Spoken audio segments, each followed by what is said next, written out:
दाना दाना दोस्त हमारा फसल है कुंजी प्रगति की। देश किसानों का है प्यारे, बात राष्ट्र के है हित की।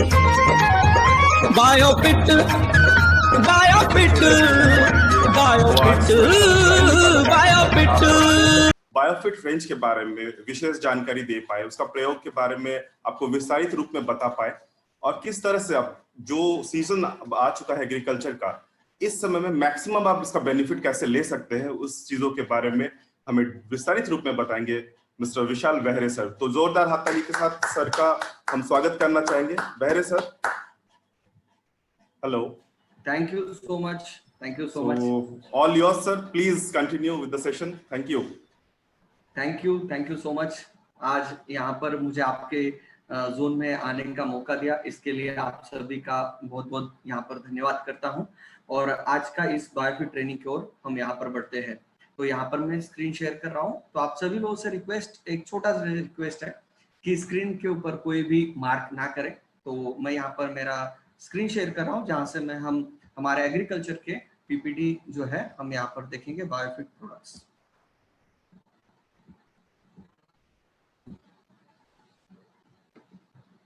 मेरी आवाज क्लियर है sir? Perfect, perfect sir, perfect. तो जैसे कि सर ने हमें बताया कि आज हम स्पेशल बायोफिट का ट्रेनिंग प्रोग्राम हमने यहाँ पर अरेंज किया हुआ है। जैसे कि आप सब लोग जानते हैं कि एग्रीकल्चर का सीजन भी स्टार्ट हो चुका है, उसी के साथ कंपनी ने एक बहुत बड़ा एग्रीकल्चर के लिए बायोफिट के प्रोडक्ट्स के लिए एक जबरदस्त ऑफर भी दिया है। तो इसी के चलते आज हम हमारे जोन में, यानी कि हमारे दोनों जोन में यहाँ पर आज हमने ये बायोफिट का ट्रेनिंग प्रोग्राम आपके सीनियर्स, आपके जो मैनेजर्स हैं उनके माध्यम से यहाँ पर रखा गया है। तो आज का हम ये ट्रेनिंग प्रोग्राम हम स्टार्ट करते हैं। बायोफिट रेंज के बारे में हम यहाँ पर जानकारी लेंगे। तो यहाँ पर जैसे कि नेटसप की बहुत सारी अलग अलग प्रोडक्ट रेंज है, उसी में से बायोफिट जो कि हमारे नेटसप के टर्नओवर में और आप सभी लोगों के टर्नओवर में लगभग 50% 40% का कंट्रीब्यूशन जो है ये टर्नओवर में करता है। तो उस प्रोडक्ट रेंज के बारे में हमें डीपली जानकारी होनी चाहिए, क्योंकि अगर हम इसकी जानकारी अच्छी तरीके से बेसिक जानकारी भी लेते हैं तो यहाँ पर हम एक अच्छा टर्नओवर कर सकते हैं। तो हम बायोफिट प्रोडक्ट रेंज की ओर बढ़ते हैं। अभी यहाँ पर हमारी जो बायोफिट रेंज जो आज आपके सामने यहाँ पर न्यू फ्रेश लुक जो दिख रहा है, ये जबरदस्त लुक आपके सामने नेटसप कंपनी लेके आ रही है। आप देख रहे हो कि यहाँ पर लिखा हुआ है कि बायोफिट रिवैम्प। ये आपने ये ऑलरेडी ये इमेजेस फोटोज आपके सामने ऑलरेडी आ चुके होंगे। रिवैम्प जो है, रिवैम्प होके नए बदलाव होके नेटसप के जो प्रोडक्ट्स है, बायोफिट के जो प्रोडक्ट्स है, ये आज आपके सामने आ रहे हैं।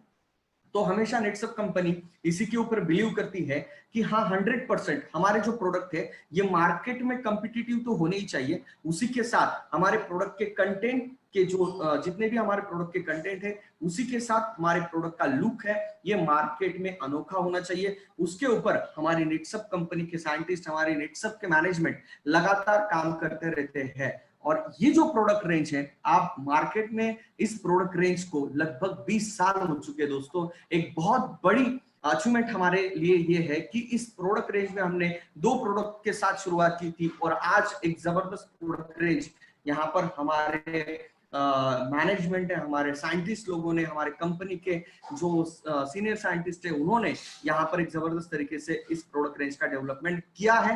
उसी के साथ लगातार उसके अंदर भी अच्छे अच्छे बदलाव जो है ये कंपनी करते आ रही है। तो ये बायोफिट रिवैम्प क्या है, इसके बारे में हम अभी थोड़ा सा देखेंगे। तो एग्जैक्टली अभी आप अगर देखेंगे तो हमारे जो प्रोडक्ट रेंज है इस बायोफिट के नाम से जानी जाती है। अगर आप मार्केट में भी कहीं पर भी जाओगे तो एक सर्टेन ब्रांड नेम होता है, उसके अंदर कुछ प्रोडक्ट्स होते हैं। वैसे ही नेटसप के भी जो प्रोडक्ट रेंज है उसमें नेचुरामोर हो गया, तो नेचुरामोर के अंदर बहुत सारे प्रोडक्ट रेंज है जिसमें हम पाउडर में है, उसी के साथ कैप्सूल में भी प्रोडक्ट्स है। वैसे ही हमारे एग्रीकल्चर के जितने भी प्रोडक्ट्स है ये सारे प्रोडक्ट जो है ये बायोफिट प्रोडक्ट रेंज के अंदर आते हैं। यानी कि हमारा जो ब्रांड नेम है, हमारे प्रोडक्ट का जो ब्रांड नेम है ये है यहाँ पर बायोफिट। तो ये बायोफिट प्रोडक्ट रेंज जो है ये आज की तारीख में लगभग 20 साल से मार्केट में है और इसमें लगातार अच्छे बदलाव और अच्छे रिजल्ट कैसे आए उसके लिए हमारे साइंटिस्ट जो है ये रात दिन काम करते रहते हैं। तो यहाँ पर हम ये रिवैम्प करने की क्यों जरूरत है, इसमें ऐसे बदलाव करने की क्या जरूरत है। रिवैम्प का मतलब क्या है, रिवैम्प मतलब अच्छे बदलाव, एक अच्छे उसके अंदर चेंजेस, जो नई नई टेक्नोलॉजी आ रही है, जो नए अपग्रेडेशन हो रहे हैं मार्केट में अलग अलग टेक्नोलॉजी का इस्तेमाल करके हमारे प्रोडक्ट्स के अंदर एक जबरदस्त इनोवेशन जो है ये लाया जाए, इसलिए हमारा प्रोडक्ट जो है ये मार्केट से कई गुना कॉम्पिटिटिव रहे, इसके लिए ये रिवैम्प जो है ये अच्छे बदलाव जो है ये कंपनी ने किए हैं। तो यहाँ पर ये बदलाव करने की क्यों जरूरत है, देखो आज की तारीख में मार्केट में जबरदस्त तरीके से यहाँ पर जो है टेक्नोलॉजी का इस्तेमाल हो रहा है। आपको पता ही है नैनो टेक्नोलॉजी हम सब लोग जानते हैं, वैसे ही हम बायोफिट यानी कि हम एग्रीकल्चर सेक्टर में काम करते हैं, बायो प्रोडक्ट्स हम मार्केट में यहाँ पर डिस्ट्रीब्यूट करते हैं, सेल करते हैं। तो इसमें कौन सी टेक्नोलॉजी का इस्तेमाल होता है, तो इसमें सबसे जबरदस्त टेक्नोलॉजी का जो इस्तेमाल होता है मॉलिक्यूलर बायोटेक्नोलॉजी का इस्तेमाल होता है, उसी के साथ नैनो टेक्नोलॉजी का इस्तेमाल होता है, उसी के साथ यहाँ पर हमारे अलग अलग जो डेवलपमेंट होती है उसमें भी यहाँ पर जो डेवलपमेंट होता है मॉलिक्यूलर बायोटेक्नोलॉजी से लेके नैनो टेक्नोलॉजी का इस्तेमाल यहाँ पर जो है मार्केट में आज की तारीख में हो रहा है। तो ऐसे ही ये जो नई नई टेक्नोलॉजी आज की तारीख में मार्केट में आ रही है तो उनका भी हम कैसे इस्तेमाल करके हमारे प्रोडक्ट के अंदर एक जबरदस्त जो है ये अपग्रेडेशन कर सकते हैं, जो नए नए इनोवेशंस मार्केट में आ रहे हैं उसका हम कैसे इस्तेमाल कर सकते हैं। तो ऐसे इस्तेमाल करके हमारे प्रोडक्ट्स की क्वालिटी कैसे इंक्रीज की जाए उसके ऊपर नेक्सट कंपनी हमेशा काम करती है। और आज की तारीख में आप देखोगे कि जबरदस्त तरीके से मार्केट में डेवलपमेंट हो रहा है और उसी कटिंग एज टेक्नोलॉजी को आज की तारीख में नेक्सट ने यहाँ पर हमारे प्रोडक्ट के माध्यम से यहाँ पर हमारे प्रोडक्ट में इंप्लीमेंट किया गया है। तो उसी के साथ अगर हम बात करते हैं तो इससे होगा क्या, न्यू टेक्नोलॉजी से इस्तेमाल करने से होगा क्या, उससे होगा सबसे बड़ा इंपैक्ट जाएगा हमारे प्रोडक्ट की इफिशिएंसी और उसके रिजल्ट।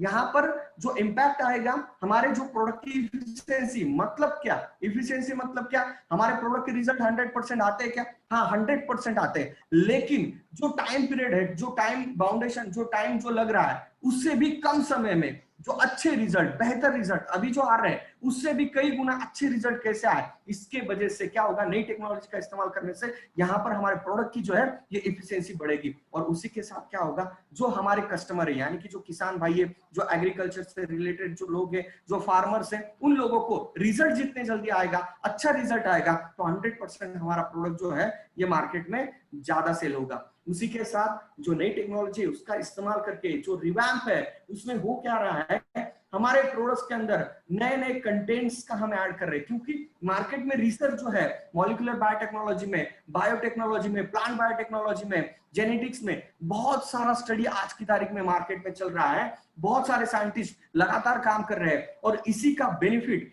यही रिवैम्प के माध्यम से हम लेना चाहते हैं कि नए फीचर, एक्स्ट्रा कंटेंट, एक्स्ट्रा कुछ अलग सी चीजें हम हमारे प्रोडक्ट में डाल के हमारे प्रोडक्ट के अंदर नए बेनिफिट्स अगर हम ऐड करेंगे तो 100% क्या होगा, हमारा जो प्रोडक्ट है ये मार्केट से कई गुना कॉम्पिटिटिव रहेगा, कई गुना बेहतर रहेगा, कई गुना रिजल्ट के बारे में आगे रहेगा। इसलिए ये रिवैम्प आज की तारीख में कंपनी कर रही है। और कुछ छोटी छोटी चीजें हैं जैसे कि हमारे प्रोडक्ट्स के रिजल्ट, आप कुछ लोग बोलते हैं कि सर हमारे प्रोडक्ट्स के रिजल्ट जो है अच्छे आते हैं लेकिन और अच्छे आने चाहिए, उसके लिए क्या कर सकते हैं। तो हाँ, ये रिवैम्प के माध्यम से हमारे जो प्रोडक्ट्स में ऑलरेडी मैंने बात की, जो जहां पर भी छोटी सी छोटी कमी है, देखो हमारे प्रोडक्ट में बिल्कुल कमी नहीं, लेकिन जहां पर भी छोटा सा डाउट है, छोटा सा कमी है, वो भी पूरी तरीके से यहाँ पर हमने इस रिवैम्प के माध्यम से ये पूरा किया है। और उसी के साथ अगर हम बात करते हैं हमारे प्रोडक्ट की, इसके जो अंदर के कंटेंट है ये पूरी तरीके से जबरदस्त तरीके से अपग्रेड किए गए हैं,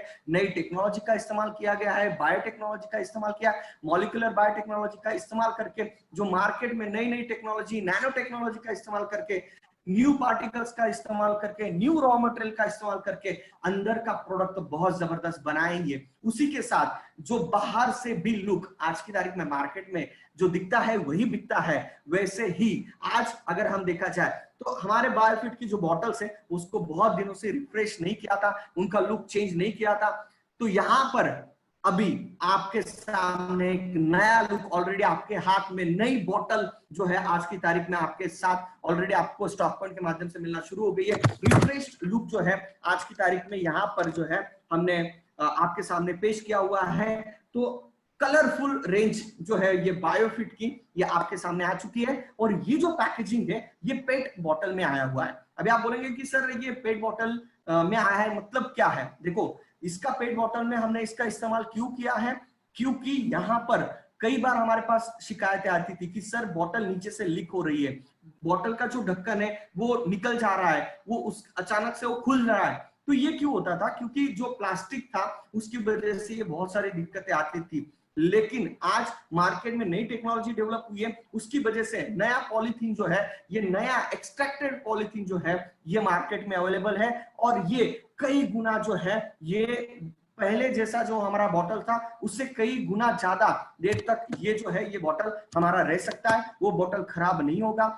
हमारा जो एक्सपायरी डेट है, यानी कि प्रोडक्ट का एक्सपायरी जो डेट है, लगभग हमारा 2 साल तक हमारे प्रोडक्ट चलते हैं, तो उस वक्त तक हमारे अंदर के कंटेंट जो है वो तो 2 साल तक अच्छा रहता है। लेकिन कई बार क्या होता है, बॉटल लीक हो जाता है, तो वो बॉटल भी अच्छा रहे तो उसके लिए ये नया पेट बॉटल जो है ये अच्छा वाला न्यू क्वालिटी वाला जबरदस्त क्वालिटी वाला पेट बॉटल का हमने यहाँ पर इस्तेमाल किया है। न्यू पॉलीथीन का हमने यहाँ पर एक जबरदस्त इस्तेमाल हमने किया हुआ है। तो इस तरीके से हमारा ये रिफ्रेश्ड लुक जो है ये हमारे सामने आज की तारीख में है। तो अगर हम बात करते हैं तो बायोफिट के जो प्रोडक्ट्स है वो हम कहते हैं लोगों को कि ऑर्गेनिक प्रोडक्ट है, 100% हमारे जो प्रोडक्ट है 100% इको फ्रेंडली प्रोडक्ट्स है, हमारे प्रोडक्ट जैविक है, इस तरीके से हम मार्केट में प्रमोट करते हैं। लेकिन मैं 2 मिनट में आपको समझाने की कोशिश करूंगा कि हमारे जो प्रोडक्ट है ये 100% ऑर्गेनिक है, इसका मतलब क्या है, उसी के साथ ये 100% इको फ्रेंडली है, इसका मतलब भी क्या है, थोड़ा सा हम जानने की कोशिश करते हैं। मैं रेगुलर जो ट्रेनिंग होता है, जो हमारे सेमिनार में होता है, उस तरीके का ट्रेनिंग शायद आज नहीं लूंगा।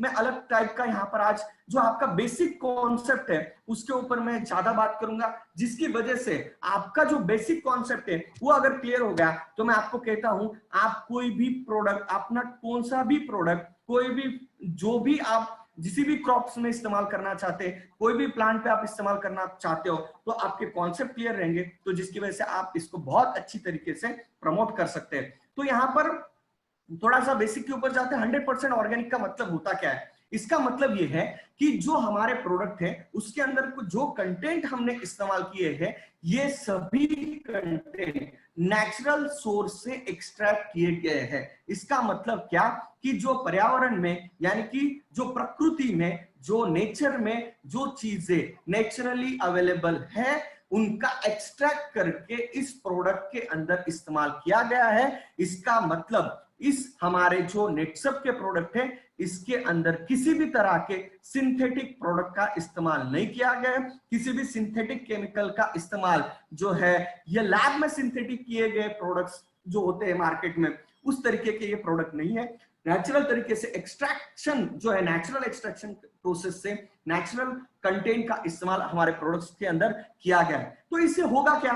फिर आपका क्वेश्चन आएगा कि हाँ चलो ठीक है सर, ये 100% ऑर्गेनिक तो है ही, चलो हम मान लेते हैं नेचुरल कंटेंट से इसका इस्तेमाल किया हुआ है, लेकिन इसका फायदा क्या है? फिर इसका 100% इसका फायदा क्या है कि ये प्रोडक्ट 100% इको फ्रेंडली। मतलब क्या? हम सब लोग बोलते हैं कि हमें इको फ्रेंडली रहना चाहिए, इसका मतलब क्या होता है? अगर हम बात थोड़ा सा गहराई में जाए तो इको फ्रेंडली का मतलब क्या है कि इससे नेचर को किसी भी तरह की हानि नहीं होगी, किसी भी तरह का नुकसान नहीं होगा। मतलब ना एयर पोल्यूशन होगा, ना वाटर पोल्यूशन होगा, ना ही हमारी जमीन खराब होगी, ना ही हमारे जमीन के अंदर जो कीटक है उनको किसी भी तरह की हानि होगी, को किसी भी तरह की हानि नहीं होगी, प्राणियों को किसी भी तरह की हानि नहीं होगी, यानी कि एनिमल्स को कोई भी इससे प्रॉब्लम्स नहीं होगा, हमारे प्लांट्स को किसी भी तरह के इससे प्रॉब्लम नहीं होगा। इसका मतलब क्या है? ये नेचर फ्रेंडली है। इसीलिए हम क्या बोलते हैं, हमारी बॉटल्स के ऊपर क्या लिखा हुआ है कि हमारे प्रोडक्ट्स क्या है, 100% इको फ्रेंडली। आप अभी भी बॉटल उठा के देख सकते हो, उसके ऊपर लिखा हुआ है। ये क्यों है? क्योंकि हमारे प्रोडक्ट जो है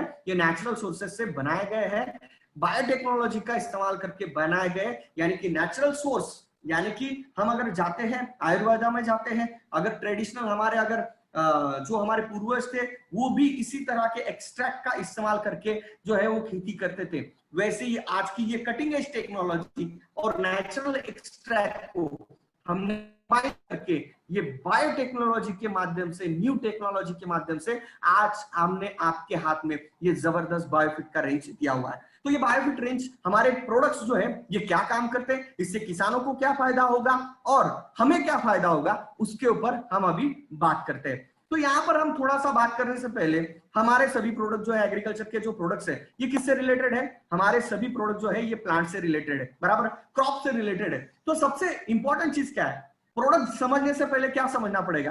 क्रॉप समझना पड़ेगा, प्लांट को समझना पड़ेगा। उसको अगर हमने समझ लिया, देखो हर एक प्लांट का जो फिजियोलॉजी होता है वो सेम होता है, उसका लाइफ साइकिल एक लाइफ साइकिल होता है। तो उस लाइफ साइकिल को, उसके फिजियोलॉजी को अगर हम समझ लेंगे तो क्या हो जाएगा, हमारे प्रोडक्ट्स किस तरीके से, कौन सी अवस्था में इस्तेमाल करना है, ये क्लियर हो जाएगा।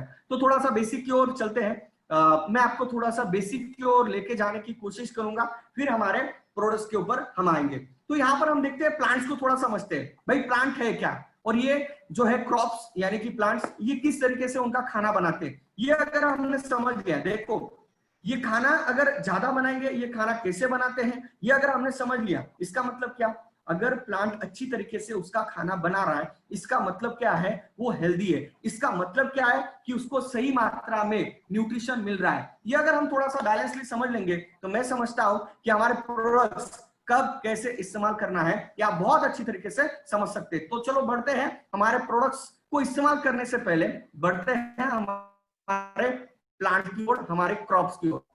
ये कोई ऐसा मतलब ये टी का प्रोडक्ट नहीं है, ये प्लांट नहीं है, ये जो है ये प्लांट कौन सा है, ये जनरल प्लांट है। इसका एक छोटा सा इमेज आपके सामने रखा है। हम ये देखते हैं कि हाउ प्लांट मेक्स फूड, मतलब जो प्लांट है क्रॉप से वो किस तरीके से खाना बनाता है। तो उसका एक सिंपल प्रोसेस हमने फोटोसिंथेसिस, जो हमने 4th स्टैंडर्ड में पढ़ा था, 2 मिनट के अंदर मैं आपको समझाने की कोशिश करूंगा क्योंकि ये समझना बहुत जरूरी। कैसे बनाता है, उसको चाहिए जमीन के अंदर से वाटर, मिनरल्स यानी कि पानी और मिनरल्स की आवश्यकता होती है।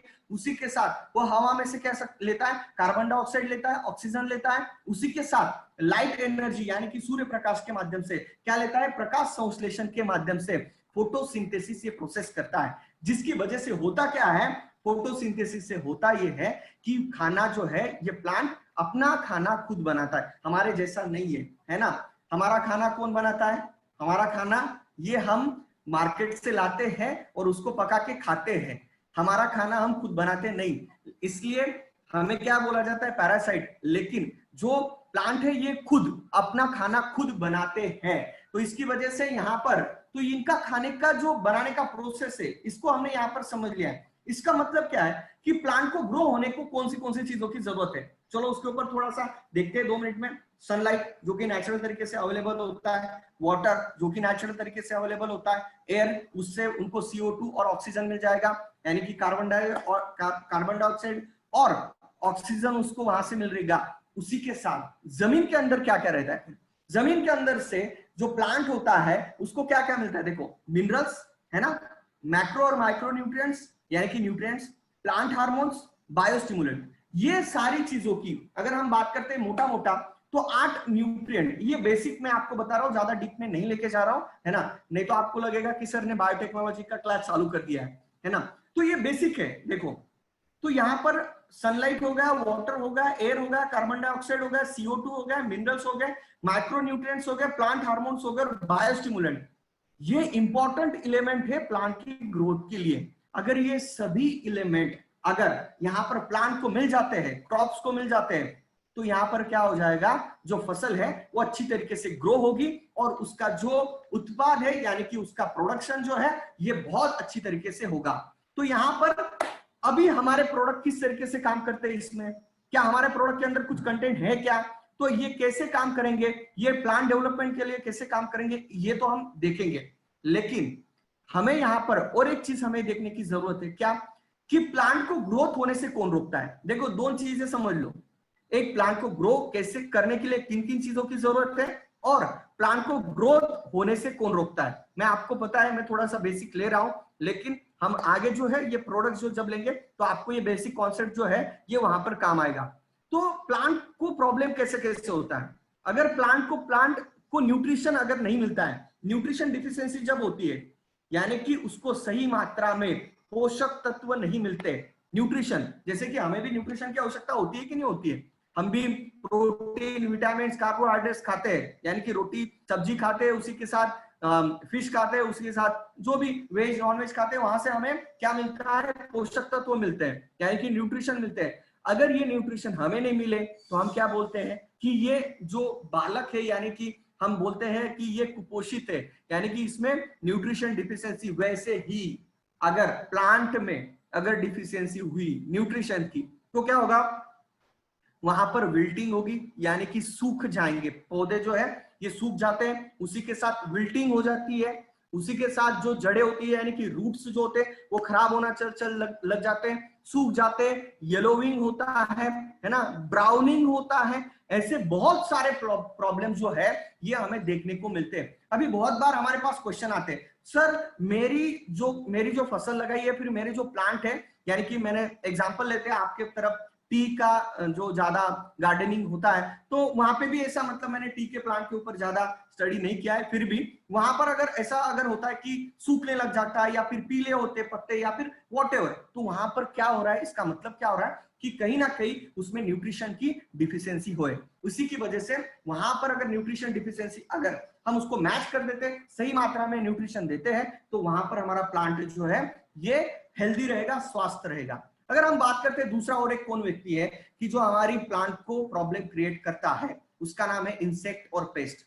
इंसेक्ट और पेस्ट कौन होते हैं कि जो आंखों से दिखते हैं, ऐसे कीटक या फिर ऐसे जीव जो हमारी फसल में से जो सैप होता है उसको सक करने का काम करते हैं, उसे कहते हैं सकिंग पेस्ट, यानी वो जो लिक्विड होता है उसको सक करने का काम करता है, उसको सकिंग पेस्ट कहते हैं। उसी के साथ कैटरपिलर, यानी कि जो आप जिसे लार्वा कहते हैं, जिसे हम इल्ली कहते हैं, तो ये कैटरपिलर लार्वा जो होती है वो भी जो फसल को नुकसान करती है। उसी के साथ जो जड़ें होती है उसके ऊपर भी बहुत सारा अटैक जो है ये इंसेक्ट के पेस्ट के होते हैं। जमीन के अंदर से बहुत सारे जो कीटक होते हैं, दीमक होते हैं, जो होते हैं माइट्स होते हैं, वो जो है रूट्स को जो है खत्म कर देते हैं। तो ऐसे बहुत सारे जो है ये हमारे प्लांट के, या इसे हम क्या कह सकते हैं, हम इसे एनिमीज कह सकते हैं, हम इसे दुश्मन कह सकते हैं। उसी के साथ डिसीजेस भी होते हैं, फसल को डिसीजेस भी होते हैं। जैसे भी मार्केट में एक जबरदस्त डिसीज चल रहा है, वायरल डिसीज, कोरोना, बताने की जरूरत नहीं है। तो वैसे डिसीजेस भी, फसल को भी वायरल डिसीजेस होते हैं क्या, तो 100% होते हैं। फंगल डिसीजेस होते हैं क्या, तो होते हैं। बैक्टीरियल डिसीजेस होते हैं क्या, तो होते हैं। लेकिन बैक्टीरिया, फंगस, वायरस ये आंखों से नहीं दिखता। भले एक टाइम पे आपको जो है ये बैक्टीरिया दिखेगा, फंगस जो है ये दिखेगा, लेकिन बैक्टीरिया और वायरस ये आंखों से, खुली आंखों से नहीं दिखता है। उसी के साथ अगर हमारे प्लांट्स को हम ओवरडोज दे देते हैं, यानी कि वाटर का ओवरडोज हो गया, फर्टिलाइजर का ओवरडोज हो गया, केमिकल का ओवरडोज हो गया, इससे क्या होगा, हमारा प्लांट जो है या फिर हमारी क्रॉप जो है सही तरीके से डेवलप नहीं होगी। तो हमने बेसिक दो चीजें यहां पर देखी कि हमारी प्लांट को ग्रो होने के लिए कौन से चीजों की जरूरत है, और हमारी प्लांट को यानी कि हमारे क्रॉप्स को कौन कौन ग्रोथ होने से रुकता है ना। तो दो चीजें हमने यहाँ पर देख ली है। तो जल्दी से हम यहाँ पर पीछे जाके थोड़ा सा और कर लेते हैं। सनलाइट चाहिए, वाटर चाहिए, एयर चाहिए, कार्बन डाइऑक्साइड चाहिए, मिनरल चाहिए। अभी आप मुझे बताएंगे कि सर आपने ऊपर की 4-5 चीजें तो समझ में आ गई, लेकिन 4-5 चीजें नीचे की नहीं समझ में आ रही। ये मिनरल्स क्या होता है, मैक्रोन्यूट्रिएंट क्या होते हैं, माइक्रोन्यूट्रिएंट क्या होते हैं, ये प्लांट हार्मोन क्या होते हैं, प्लांट ग्रोथ रेगुलेटर्स क्या होते हैं, बायोस्टिमुलेंट्स क्या है, ये कहां से लाएं, ये फसल को कहां से मिलेंगे। देखो, minerals, macronutrients, plant hormones, biostimulants ये ऑलरेडी फसल के अंदर रहते हैं, जमीन के अंदर रहते हैं। अगर मैं प्लांट ग्रोथ रेगुलेटर्स की बात करूं, जिसे हम पीजीआर कहते हैं, जिसे हम प्लांट हार्मोन्स कहते हैं, ये ऑलरेडी प्लांट के अंदर रहते हैं, लेकिन इसकी मात्रा कम रहती है। अगर इसकी मात्रा अगर ज्यादा रहे तो क्या होगा, ग्रोथ जो है ये प्लांट्स का बहुत जबरदस्त तरीके से होता है।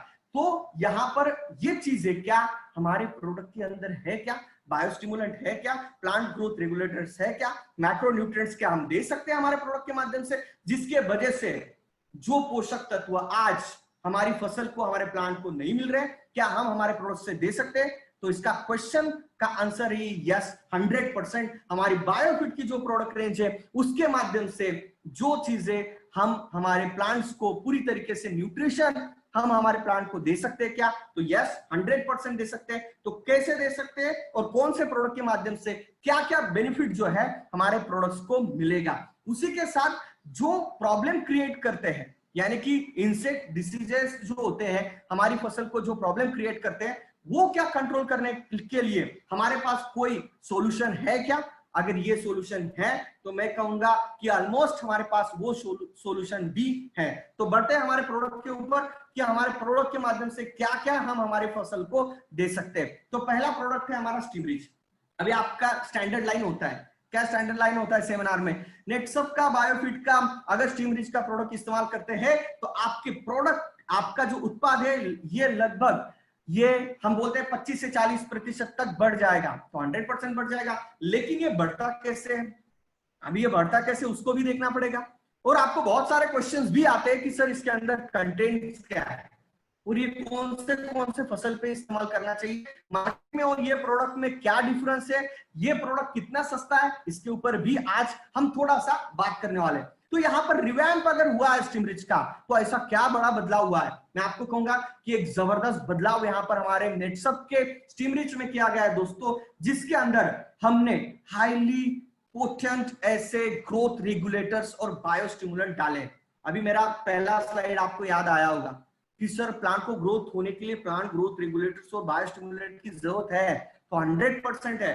तो वो कैसे है वो भी मैं उसके ऊपर भी आऊंगा। लेकिन हमने ऐसे जबरदस्त प्लांट ग्रोथ रेगुलेटर और बायोस्टिमुलेंट का एक कॉम्बिनेशन जो है यहाँ पर हमारे प्रोडक्ट्स के अंदर डाला है। उसी के साथ फाइटो हार्मोन्स मतलब पीजीआर, उनका भी एक जबरदस्त रेशो जो है हमने यहाँ पर ऐड किया हुआ है। इसकी वजह से हुआ क्या? देखो, plant growth regulators, phyto hormones, ये ऑलरेडी हमारे प्रोडक्ट के अंदर ऑलरेडी थे, लेकिन इसका रेशो, इसकी कंटेंट, इसकी मात्रा यहाँ पर पूरी तरीके से बढ़ाई गई है, जिसकी वजह से क्या हो रहा है पता है? हमारे जो प्लांट है उसकी ह्यूमन सिस्टम, मतलब क्या, रोग प्रतिकार क्षमता, ये आपको बताने की जरूरत नहीं है। अभी रोग प्रतिकार क्षमता, ह्यूमन सिस्टम, ये ऑलरेडी अभी मार्केट में उसी का माहौल चल रहा है। यानी कि हमारी रोग के प्रति, वायरस के प्रति, यानी कि जो भी कीटक उसके ऊपर अटैक कर रहा है उसके अगेंस्ट उसकी ह्यूमन सिस्टम जो है ये स्ट्रांग बनेगी। उसी के साथ ये स्ट्रेस रेजिस्टेंस भी कर पाएगा। मतलब क्या स्ट्रेस रेजिस्टेंस मतलब क्या? ये स्लाइड आपके पास होगा, लेकिन आपने कभी इसके ऊपर स्टडी नहीं किया होगा। स्ट्रेस रेजिस्टेंस मतलब क्या? अगर प्लांट स्ट्रेस में आ गया तो हम भी स्ट्रेस में आ जाते हैं कि नहीं आते? कब? अगर हमें किसी ने टेंशन दे दिया तो अभी हमें किसी चीज का टेंशन रहा तो हम भी स्ट्रेस में आ जाते हैं। तो यहां पर प्लांट को भी स्ट्रेस आता है कि यस आता है। अगर उसको ज्यादा मात्रा में पानी मिल गया, ज्यादा मात्रा में सनलाइट मिल गया, या फिर कम मात्रा में पानी मिला, या फिर उसको कम मात्रा में सनलाइट मिला, तो अगर उसको हवा की सही मात्रा नहीं मिली तो क्या आ जाता है? वो स्ट्रेस में आ जाता है। तो वो स्ट्रेस के अगेंस्ट भी अच्छी तरीके से उसकी हेल्थ रख पाए, ऐसा ये स्ट्रेस रेजिस्टेंट बन सकता है हमारा प्लांट, अगर हम स्टीमरीच का इस्तेमाल अगर हमारे प्लांट के ऊपर इस्तेमाल करते हैं। तो ऐसे जबरदस्त कंटेंट का इस्तेमाल करने की वजह से हमारी प्लांट की ह्यूमन सिस्टम और स्ट्रेस रेजिस्टेंस की जो क्षमता है ये यहाँ पर बढ़ चुकी है, जिसकी वजह से क्या होगा? 100% उत्पाद बढ़ेगा, प्रोडक्शन बढ़ेगा। क्या? यस, 100% बढ़ेगा। उसी के साथ रूट और फ्रूट्स का डेवलपमेंट जबरदस्त होगा। और यहाँ पर जो हमारा ये जो प्रोडक्ट है, ये हम अभी स्टीमरीच जो है, पहले हम सिर्फ स्प्रे में यूज करते थे, छिड़काव में यूज करते थे, लेकिन अभी हम इसको जमीन के अंदर से भी दे सकते हैं और छिड़काव के अंदर भी दे सकते हैं। तो यहां पर अभी आप लोगों का एक क्वेश्चन होगा कि सर ये प्लांट ग्रोथ रेगुलेटर और बायोस्टिमुलेंट क्या है? थोड़ा सा उसके ऊपर मैं आउट ऑफ द ट्रैक आपको लेके जाने की कोशिश करता हूं कि एग्जैक्टली ये बायोस्टिमुलेंट और पीजीआर है क्या। देखो, मार्केट में या फिर नेचुरल तरीके से एक्सट्रैक्ट किए गए मार्केट में 4 तरीके के प्लांट ग्रोथ रेगुलेटर है मार्केट में। मैं कह रहा हूं, हाँ, साइटोकाइनिन है, ऑक्सिन है, जिब्रेलिन है और फ्लोरिजिन है। ये 4 तरीके के नेचुरल तरीके से, नेचुरल प्रोसेस से एक्सट्रैक्ट किए गए ये 4 प्लांट ग्रोथ रेगुलेटर, जिसे पीजीआर कहते हैं, ये मार्केट में अवेलेबल है। लेकिन अभी आप बोलेंगे कि सर ये नेचुरल प्रोसेस मतलब नेचुरल तरीके से मतलब क्या? देखो, ये प्लांट ग्रोथ रेगुलेटर्स ये ऑलरेडी प्लांट के अंदर होते हैं। मतलब जिब्रेलिन होता है क्या? साइटोकाइनिन होता है क्या? ऑक्सिन होता है क्या प्लांट के अंदर? यस, 100% रहता है, लेकिन उसकी मात्रा कम रहती है, उसकी क्वांटिटी बहुत कम रहती है। अगर इसका सिंथेसिस अगर ज्यादा होने लग गया, यानी कि उसका प्रोडक्शन प्लांट के अंदर ज्यादा हो गया, तो क्या होगा, प्लांट जो है जबरदस्त तरीके से ग्रो कर जाएगा। इसका छोटा सा एग्जांपल लेते हैं स्टेरॉइड्स। हम स्टेरॉइड्स लेते हैं बराबर, तो स्टेरॉइड से क्या होता है, स्टेरॉइड से अचानक अगर हम उसको लेने लग जाए तो हमारी बॉडी जो मसल है वो एकदम से फूलने लग जाते हैं। वैसे ही ये अगर हम प्लांट में से एक्सट्रैक्ट करके, ये प्लांट ग्रोथ रेगुलेटर्स को हमने प्लांट में से निकाला, हमने इसको सिंथेसिस किया, बड़े मात्रा में इसको प्रोडक्शन किया, और इसको बोतल में पैक करके अगर इसको हम छिड़काव करते हैं सही मात्रा में, तो क्या होगा, और सही टाइम पे, तो प्लांट को ये ज्यादा मात्रा में मिल जाएंगे, जिसकी वजह से प्लांट की ग्रोथ यहाँ पर बढ़ेगी। तो मैंने आपको जैसे कि पहले स्लाइड में बताया कि हमारे प्रोडक्ट के अंदर प्लांट ग्रोथ रेगुलेटर्स है क्या, यस 100% है। इसका जो जिबरेलिन, ऑक्सिन, उसी के साथ साइटोकाइनिन, फ्लोरिजिन का एक यूनिक कॉम्बिनेशन है। यूनिक कॉम्बिनेशन हमारे प्रोडक्ट के अंदर यहाँ पर किया गया है। वो कैसे है, प्लांट ग्रोथ रेगुलेटर्स हमारे साइंटिस्ट ने किस तरीके से मैनेज किया है वो मैं आपको नहीं बता सकता, लेकिन हाँ प्लांट ग्रोथ रेगुलेटर्स यूज किए गए हैं। उसी के साथ बायोस्टिमुलेंट। अभी आप बोलेंगे कि सर ये बायोस्टिमुलेंट होते क्या है, देखो बायोस्टिमुलेंट की भी लिस्ट आपके सामने यहाँ पर है। ह्यूमिक एसिड, सीवीड एक्सट्रैक्ट से भी बायोस्टिमुलेंट मिलता है, उसी के साथ folic acid, enzymes, proteins, carbohydrate, micro organism यानी कि बैक्टीरिया से एक्सट्रैक्ट किए गए हुए प्रोडक्ट्स, तो ये जो होते हैं ये बायोस्टिमुलेंट होते हैं। और ये भी क्या काम करते हैं, ये फसल को जरूरी है, क्रॉप को जरूरी है डेवलपमेंट के लिए और अलग अलग स्टेजेस में। तो यहाँ पर हमने ये सारी चीजें अगर डाली है, इसका मतलब क्या है कि मैंने स्टार्टिंग की स्लाइड में आपको बताया था कि प्लांट ग्रोथ रेगुलेटर्स और बायोस्टिमुलेंट जो है ये फसल को ग्रो होने के लिए, प्लांट को, क्रॉप को डेवलप होने के लिए बहुत जरूरी है, तो उस तरीके के इसके अंदर इस्तेमाल किए गए हैं। तो यहाँ पर अगर हम आगे बढ़ते हैं, सीड जर्मिनेशन। अभी हमारा प्रोडक्ट जो है ये स्टीम रिच के अंदर हमने अभी क्या क्या देख लिया कि हमारा स्टीम रिच रिवैम्प होके उसके अंदर किस तरीके के यूनिक कॉम्बिनेशन इस्तेमाल किया है वो देख लिया, उसके अंदर के कंटेंट देख लिया। अभी मार्केट से अगर आपको ये क्वेश्चन आया कि भाई साहब स्टीम रिच के अंदर क्या है, तो आप बता सकते हैं कि नहीं बता सकते। आपको उसको इतना डीप में नहीं जाना है कि साइटोकाइनिन, ऑक्सिन, ये वो, ये मैं आपकी इंफॉर्मेशन के लिए बता रहा हूं। इसका कॉम्बिनेशन है, इसका कॉम्बिनेशन एग्जैक्टली कौन सा प्लांट ग्रोथ रेगुलेटर कितना इस्तेमाल किया है, इसका कॉम्बिनेशन कैसे, ये अभी मैं आपको नहीं बता सकता, लेकिन हाँ इन्हीं का कॉम्बिनेशन है क्या, तो यस। उसी के साथ अगर हम बात करते हैं तो बायोस्टिमुलेंट, अगर वो बहुत ज्यादा आपके सामने जो डिस्ट्रीब्यूटर है या फिर जो आपका गेस्ट है, अगर वो बहुत ज्यादा क्वेश्चन पूछ रहा है तो आप 100% उनको उनके सामने बता सकते हैं कि सर बायोस्टिमुलेंट मार्केट में ऐसे होते हैं, इस तरीके से होते हैं, और हमारे प्रोडक्ट के अंदर ऐसे ऐसे यूज किए गए, तो हम क्या बोल सकते हैं, यस हमारे प्रोडक्ट जो है ये मार्केट में बहुत ज्यादा कॉम्पिटिटिव है। तो किस तरीके के है ये मैंने बताया, उसके अंदर के कंटेंट भी यहाँ पर मैंने आपको बताने की कोशिश जो है ये यहाँ पर की हुई। तो मार्केट में अभी जो भी क्वेश्चन आएगा कंटेंट रिगार्डिंग, ये ऐसा नहीं है कि यही कंटेंट है, लेकिन प्लांट ग्रोथ रेगुलेटर और बायोस्टिमुलेंट आज की तारीख में हमारे प्रोडक्ट के अंदर यहाँ पर इस्तेमाल किए गए। उसी के साथ हमारा जो प्रोडक्ट है ये फसल यानी कि क्रॉप्स के कौन से स्टेजेस में इस्तेमाल किया जाता है, तो जल्दी से उसके ऊपर बढ़ते हैं। तो हमारा जो प्रोडक्ट है ये सीड जर्मिनेशन के लिए बहुत जरूरी है, यानी कि यहाँ पर सीड ट्रीटमेंट हम जिसे कहते हैं, बीज उपचार जिसे कहते हैं, उसके लिए हम अगर इसका इस्तेमाल करते हैं तो जहां पर जर्मिनेशन जो है ये 60 to 70% होता है, वही जर्मिनेशन 90 to 92% तक सीड जर्मिनेशन होगा। अभी किसी आपके सामने किसी गेस्ट ने ये पूछ लिया, सर आपके प्रोडक्ट के अंदर ऐसा क्या जादू है कि जिसके अंदर सीड ट्रीटमेंट अगर स्टीम रिच के साथ करते हैं तो 90 to 90% तक सीड जर्मिनेशन होता है, तो ऐसा क्या है। तो उसके ऊपर उसके लिए जाने के लिए प्रोडक्ट तो हमने समझ लिया कि हमारे स्टीम रिच के अंदर क्या है, अभी हमें किसको समझना पड़ेगा, सीड को भी समझना पड़ेगा। तो सीड का बेसिक स्ट्रक्चर कैसे होता है, सीड का बेसिक स्ट्रक्चर इस तरीके से होता है कि उसके अंदर एक एम्ब्रियो होता है जिसे हम गर्भ कहते हैं, उसके अंदर वो सीड के अंदर फूड स्टोरेज होता है, यानी कि उसका गर्भ का जो है वो खाना उसके अंदर रहता है, और सीड कोटिंग उसके ऊपर से रहता है। ये बेसिक स्ट्रक्चर हर एक सीड का यहाँ पर होता है। तो ये जो सीड अगर कोई भी किसान यानी कि फार्मर जब कोई भी बीज अगर यूज करता है, यानी कि जो भी सीड यूज करता है यहाँ पर वो उसको जब हम बोनी के लिए इस्तेमाल करते हैं, यानी कि हम जब जमीन के अंदर इसको डालते हैं, है ना, तो यहाँ पर क्या होता है कि वहां से जब हम इसको जमीन के अंदर डालते हैं तो उसमें से जर्मिनेशन मात्र 60 to 70% सीड का ही होता है। ऐसा क्यों होता है, क्योंकि ये जो सीड होती है ये लगभग ये 6 month ओल्ड होती है, 1 year ओल्ड होती है, या फिर लगभग 1 से 1.5 साल तक ओल्ड होती है। मतलब 6 महीना पुरानी सीड होती है, 1 साल पुरानी, 1.5 साल पुरानी, 2 साल पुरानी तक ये सीड होती है। फिर भी उसमें से जर्मिनेशन कैसे होता है और उसके अंदर गर्भ कैसे जीवित रहता है और वो सीड में से जर्मिनेशन कैसे होता है, क्योंकि वहां पर अगर हम देखा जाए तो जो एम्ब्रियो होता है वो इस फूड के ऊपर जो है ये जीवित रहता है। जैसे ही ये बीज यानी कि ये सीड हवा और पानी के साथ और सही मॉइस्चर जब इसको मिलता है तब इसमें से जर्मिनेशन शुरू हो जाता है, यानी कि यह अंकुरित हो जाता है ये गर्भ। तो इसमें से नवीन जीव यानी कि नया जीव जो है ये यहां से जर्मिनेट हो जाता है।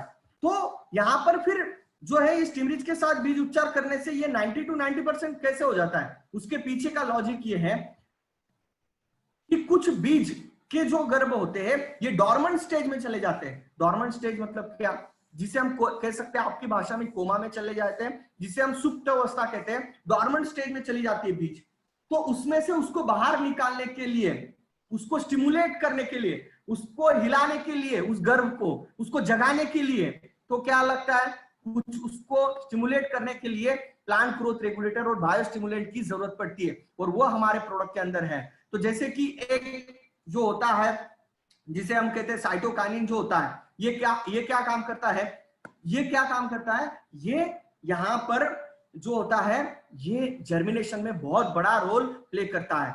तो यहां पर क्या होता है कि जैसे ही हम स्टीमरिज के साथ बीज उपचार करते हैं तो क्या होता है, ये गर्भ को स्टिमुलेट करता है और वहां से क्या होता है, अंकुरन होता है। तो इसलिए उसकी वजह से क्या होता है 90 to 90% जो है जर्मिनेशन हमारे जो स्टीमरिज के साथ अगर सीड ट्रीटमेंट करते हैं, अगर एक एग्जांपल लेते हैं तो 1 लीटर पानी में हम 10 से 15 ml स्टीमरिज आपने ले लिया है ना, वो 10 से 15 ml 20 ml तक भी ले सकते हैं, कोई प्रॉब्लम नहीं है।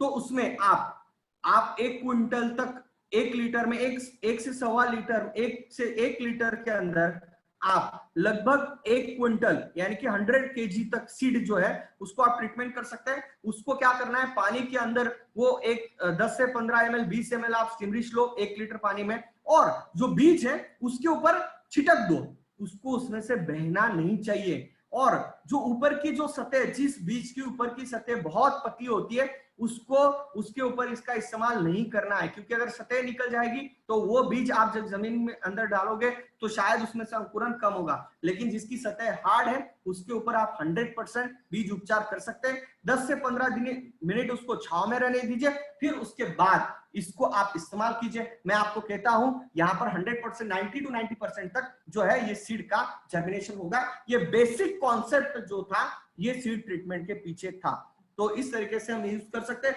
बहुत सारे लोग ये क्वेश्चन पूछते हैं कि सर सीड ट्रीटमेंट 10 से 15 मिनट होने के बाद क्या हम इसके अंदर जो है सीड्रिल में डाल के डीएपी, यूरिया, व्हाटएवर जो चीजें हम कर सकते हैं कि यस, आधे घंटे के बाद आप 100% कर सकते हैं, कोई प्रॉब्लम नहीं है। तो इस तरीके से सीड ट्रीटमेंट हम कर सकते हैं। उसी के साथ जो फर्स्ट स्प्रे है, मैं आपको, मुझे पता है लगभग अभी यहाँ पर मैंने 30 मिनट्स जो है 30 मिनट्स तक यहाँ पर मैंने बहुत सारी बेसिक चीजें आपको बताई है। तो ये बेसिक चीजें इसीलिए बताई कि आपके जो कॉन्सेप्ट है वो पूरे क्लियर हो जाए। उसी के साथ फर्स्ट स्प्रे जो है ये करना कब करना चाहिए, जब जो प्लांट है, क्रॉप है, जो फसल है, ये जब 3 to 5 लीव्स की हो जाती है, यानी कि उसके ऊपर 3 से 4 पत्ते आ जाते हैं। इसका मतलब कब, जब हमने इसकी बोनी की है, यानी कि हमने जैसे ही उसमें से अंकुरन हुआ उसके बाद 10 से 15 दिन के बाद क्या करना है, हमें एक स्प्रे करना है। जिससे होगा क्या, जो व्हाइट रूट है यानी कि सफेद जड़ों की संख्या बढ़ेगी। देखो प्लांट मेरे सामने स्क्रीन पे आप देख रहे होगे, आपके सामने दिख रहा है। प्लांट के अंदर 2 तरीके के यहाँ पर आप देख सकते हो कि रूट से एक है सफेद जड़ें होती है और एक है आप देख रहे हो मेन जड़ें। सफेद जड़ें क्या करती है, जमीन के अंदर से माइक्रोन्यूट्रिएंट, मैक्रोन्यूट्रिएंट्स और मिनरल्स को एब्सॉर्ब करने का काम करती है। तो जिससे होता क्या है, व्हाइट रूट्स जमीन के अंदर से मैक्रोन्यूट्रिएंट और माइक्रोन्यूट्रिएंट को एब्सॉर्ब करेगी और किसको देगी, फसल को देगी। जिससे क्या होगा, फसल को ऊपर जाएगी तो जमीन के अंदर से न्यूट्रिशन मिलेगा। तो क्या होगा, पानी और न्यूट्रिशन जमीन से मिलने के बाद फोटोसिंथेसिस का प्रोसेस जो है ये बहुत फास्ट होगा, जिसकी वजह से पत्तों की साइज बढ़ेगी और फोटोसिंथेसिस ज्यादा बनेगा। तो जो पत्ते हैं ज्यादा मात्रा में क्लोरोफिल के माध्यम से जो खाना बनाने का प्रोसेस है वो ज्यादा फास्ट बनाएंगे, जिसकी वजह से फसल की ग्रोथ जो है ये ज्यादा होगी। तो ये पहला छिड़काव क्यों करना चाहिए, इसके पीछे का ये साइकिल आपको समझ में आया होगा ऐसा मैं समझता हूं। इसलिए हमें क्या करना है कि 10 से 15 दिन के बाद पहला छिड़काव करना है। उसी के साथ दूसरा जो छिड़काव करना है ये कब करना चाहिए, सेकंड स्प्रे कब करना चाहिए, जब वेजिटेटिव ग्रोथ होती है, मतलब जब ब्रांचिंग हो रही है, मतलब जब हमारी जो क्रॉप्स है ये लगभग 20 से 25 दिन की हो चुकी है, इसका मतलब उसमें से वेजिटेटिव ग्रोथ हो रही है। जब वेजिटेटिव ग्रोथ होती है तब क्या हो रहा है, वेजिटेटिव ग्रोथ हो रही है मतलब क्या, वो यंग हो रहा है, प्लांट जो है क्रॉप है वो प्लांट जो है वो यंग लेवल में आ चुका है, उसकी लेवल जो है वो अभी क्या बोलते हैं उसको 18 साल का जैसा नौजवान होता है तब उसको न्यूट्रिशन की ज्यादा मात्रा होती है। तो वैसे ही हमारा प्लांट भी आज उस वक्त एक यंग लेवल में जो है वो प्रवेश करता है, तो उस वक्त उसको क्या चाहिए, उसको न्यूट्रिशन की ज्यादा मात्रा चाहिए, उसको प्लांट हार्मोन्स की ज्यादा मात्रा चाहिए होती है। तो उस वक्त अगर हम एक स्प्रे करते हैं तो जिसकी वजह से ब्रांचिंग बढ़ेगी, मतलब ब्रांचिंग बढ़ेगी तो क्या होगा, यानी कि उसकी टहनियां बढ़ेगी तो क्या होगा, 100% टहनियां ज्यादा है तो फूल ज्यादा लगेंगे, फ्लावरिंग ज्यादा लगेंगी और फूल का ही बाद में फल में रूपांतर होता है। तो यहाँ पर उसका एक जबरदस्त बेनिफिट हमें यहाँ पर देखने को मिलेगा। जब हम उसका वेजिटेटिव ग्रोथ जब होती है तब एक छिड़काव हमें करना चाहिए। उसी के साथ बहुत सारे लोग जो है ये फ्लावरिंग स्टेज में छिड़काव नहीं करते, स्प्रे नहीं करते, लेकिन आप समझने की कोशिश करो, बहुत बार क्या होता है कि फसल क्रॉप बहुत अच्छा दिखता है, लेकिन प्रॉब्लम कहां पर होता है, प्रॉब्लम ये होता है कि उसके ऊपर फूल जो है ये भी लग जाते हैं लेकिन वो झड़ने लग जाते हैं। ऐसा क्यों होता है, ये झड़ने का टाइमिंग कब होता है, जब आसमान में बादल होते हैं। आसमान में बादल होते हैं इसका मतलब क्या होता है, उस वक्त सबसे बड़ा प्रॉब्लम क्या होता है पता है, जब बादल आते हैं यानी कि उस वक्त फोटोसिंथेसिस प्रोसेस ये ऑलमोस्ट स्टॉप हो जाता है। ऑलमोस्ट मतलब जहां पर 100% हो रहा है वहां पर 70-80% ही खाना जो है ये प्लांट जो है ये फूड बना सकता है। तो उस वक्त जो है ये फ्लावर ड्रॉप होने लग जाता है, क्योंकि उस वक्त तो बहुत न्यूट्रिशन की जरूरत है, लेकिन फ्लावर ड्रॉप हो रहा है तो उसके लिए क्या करना पड़ेगा फिर, तो वहां पर अगर हम हमारे प्रोडक्ट्स का इस्तेमाल करते हैं तो फ्लावर ड्रॉप रुकेगा, उसी के साथ वहां पर फ्लावरिंग की संख्या भी बढ़ेगी, क्योंकि हमारे प्रोडक्ट के अंदर जो प्लांट ग्रोथ रेगुलेटर्स और उसी के साथ बायोस्टिमुलेंट्स है वो क्या करेंगे, फ्लावरिंग ज्यादा होगी, उसी के साथ जो है ये फ्लावर ड्रॉप भी नहीं होने देगा। तो ये यहाँ पर जो है ये इंपॉर्टेंट रोल प्ले करता है। उसी के साथ जब फल लगते हैं और फल लगने की अवस्था है उस वक्त अगर हम एक छिड़काव करते हैं तो उस वक्त क्या होगा, फल जो है ये छोटी साइज में जब रहेगा तब अगर आप छिड़काव करोगे तो उस वक्त उसे, इसका मतलब क्या है, आप देखो ना फल लग रहा है मतलब क्या, रिप्रोडक्शन हो रहा है उसके अंदर से। तो रिप्रोडक्शन जब होता है, जब न्यू बेबी को बर्थ जब होती है तो उस वक्त सबसे ज्यादा न्यूट्रिशन की आवश्यकता होती है। तब अगर हम एक स्प्रे करते हैं तो उस वक्त होता क्या है कि जो फल है उसकी साइज बढ़ेगी, उसके अंदर के जो अगर फली है तो उसके अंदर के दाने से इसे भरा जाएंगे और उसकी क्वालिटी अच्छी आएगी, उसका कलर अच्छा आएगा, उसका वेट अच्छा आएगा, उसी के साथ उसकी पेरिशेबिलिटी यानी कि जो उसकी टिकाऊ क्षमता है वो ज्यादा दिन तक रहेगी। ये इस तरीके यानी कि स्टोरेज में भी आप रहोगे तो ज्यादा दिन तक ये जो आपका जो प्रोडक्शन है ज्यादा दिन तक रहेगा, खराब नहीं होगा। तो इस तरीके से हम 3 से 4 छिड़काव जो है हम स्टिमरिच के कर सकते हैं। बीज उपचार में इसका इस्तेमाल कर सकते हैं क्या, तो 100%। तो यहाँ पर इसको कितना इस्तेमाल करना है, 15 लीटर के पानी के पंप के अंदर 15 लीटर में हम कितना इस्तेमाल कर सकते हैं, 15 ml, मतलब 1 लीटर में कितना ml इस्तेमाल करना है, 1 से 2 ml भी इस्तेमाल करते सफिशिएंट है। यहां पर हम इसको ड्रिंचिंग से यानी कि जमीन के अंदर से भी स्टिमरिच को यहां पर हम दे सकते हैं। तो लगभग 2 एकड़ के लिए जो है ये जमीन के अंदर जो है जो हम इसको ड्रिंचिंग कर सकते हैं। तो जबरदस्त तरीके से इस्तेमाल करो। अभी हम थोड़ा सा 2 मिनट के अंदर मैं आपको प्राइस कंपैरिजन करवाता हूं। 1 लीटर का स्टिमरिच का बॉटल है ना, 1695 उसकी एमआरपी है। हम डिस्काउंटेड प्राइस भी पकड़ते हैं तो 1200 रुपए हम पकड़ते, 1100-1200 रुपए।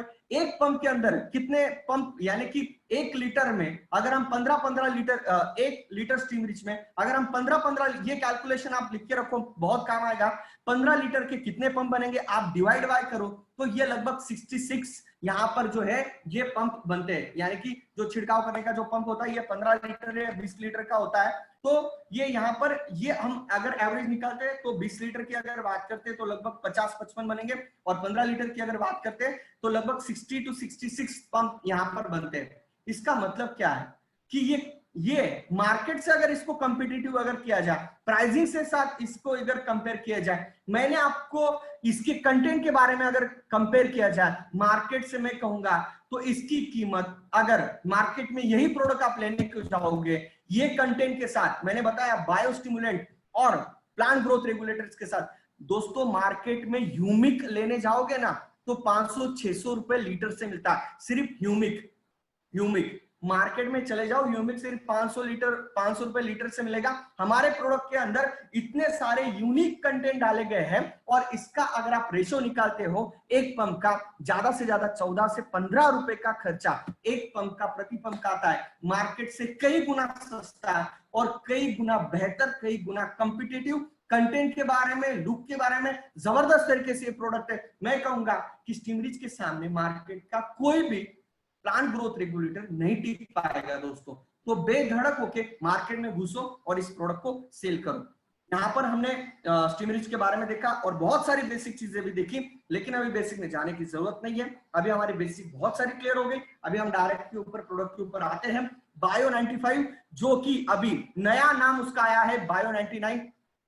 तो ये प्रोडक्ट क्या है, अभी बहुत सारे लोग एक चीज करते हैं, मैं आपको बोलूं बायो 95 एक ऐसा प्रोडक्ट है कि जो आपको 100% ये प्रोडक्ट आपका सेल होना ही चाहिए। अगर आप किसी भी फार्मर के पास, किसान के पास जाते हो तो, ऐसा मैं क्यों बोल रहा हूं, बायो 99 ये प्रोडक्ट जो है ये ऐसा प्रोडक्ट है कि ये हर प्रोडक्ट के साथ चलने वाला है, मार्केट के कोई भी प्रोडक्ट के साथ। उसी के साथ अगर हम बात करते हैं तो हम क्या बोलते हैं, सर ये चिपको है क्या, स्टिकर है क्या, हम बोल देते हैं हाँ यस। लेकिन भाई साहब ये सिर्फ स्टिकर का काम नहीं करता है, ये silicon based spreader, active spreader है। इसका मतलब क्या है, ये इसके फंक्शंस आप समझ लो। अगर आप कोई भी किसान मार्केट से केमिकल ला रहा है, फंगिसाइड ला रहा है, कोई भी इंसेक्टिसाइड ला रहा है, कोई भी पेस्टिसाइड ला रहा है, कोई भी हर्बिसाइड ला रहा है, तो अगर उसके अंदर वो 5 ml बायो 99 का इस्तेमाल करता है तो उससे होगा क्या, पहले तो वो पानी को और केमिकल को पूरी तरीके से मिक्स करने का काम करेगा। इसका मतलब क्या है, पानी को और केमिकल को मिक्स करेगा, मतलब क्या करेगा, यहाँ पर जो केमिकल होता है ये पूरी तरीके से पेट्रोल बेस, ऑयल बेस होते हैं।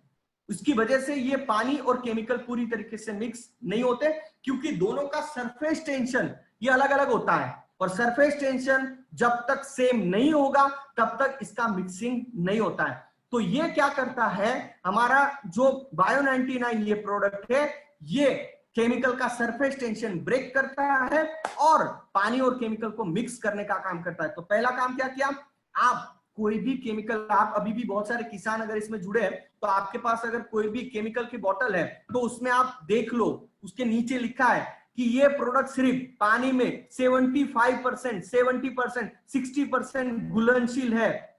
इसका मतलब क्या, इसका मतलब ये 100% मिक्स नहीं होगा पानी के साथ।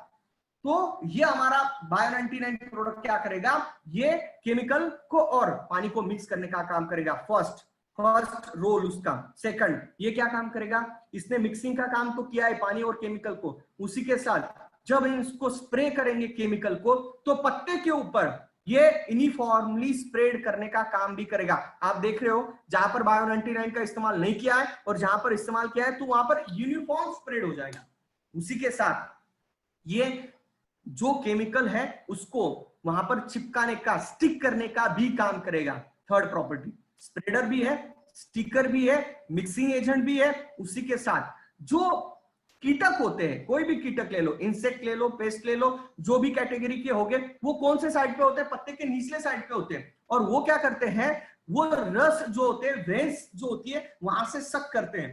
तो हमारे छिड़काव कहां पर करते हैं, हम ऊपर करते हैं, तो वहां पर नीचे तक इसको अंतर प्रवाही बनाने के लिए जो भी प्लांट्स रहते हैं उसके ऊपर जो छिद्र होते हैं, यहाँ पर हर एक प्लांट के ऊपर बारीक बारीक वहां पर छोटे छोटे होल्स रहते हैं, वो आंखों से नहीं दिखते हैं, है ना।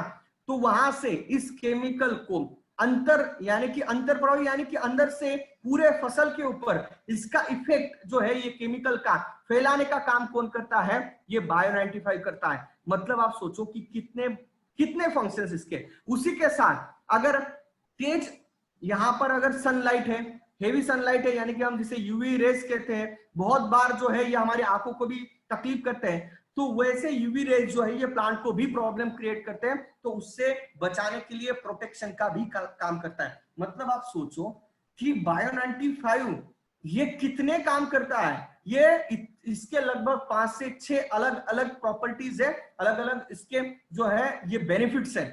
तो यहाँ पर अगर आप कोई भी फार्मर के पास जाते हो तो मैं आपको एक चीज कहूंगा कि उसको बायो 95 सेल किए बिना वापस नहीं आना है दोस्तों।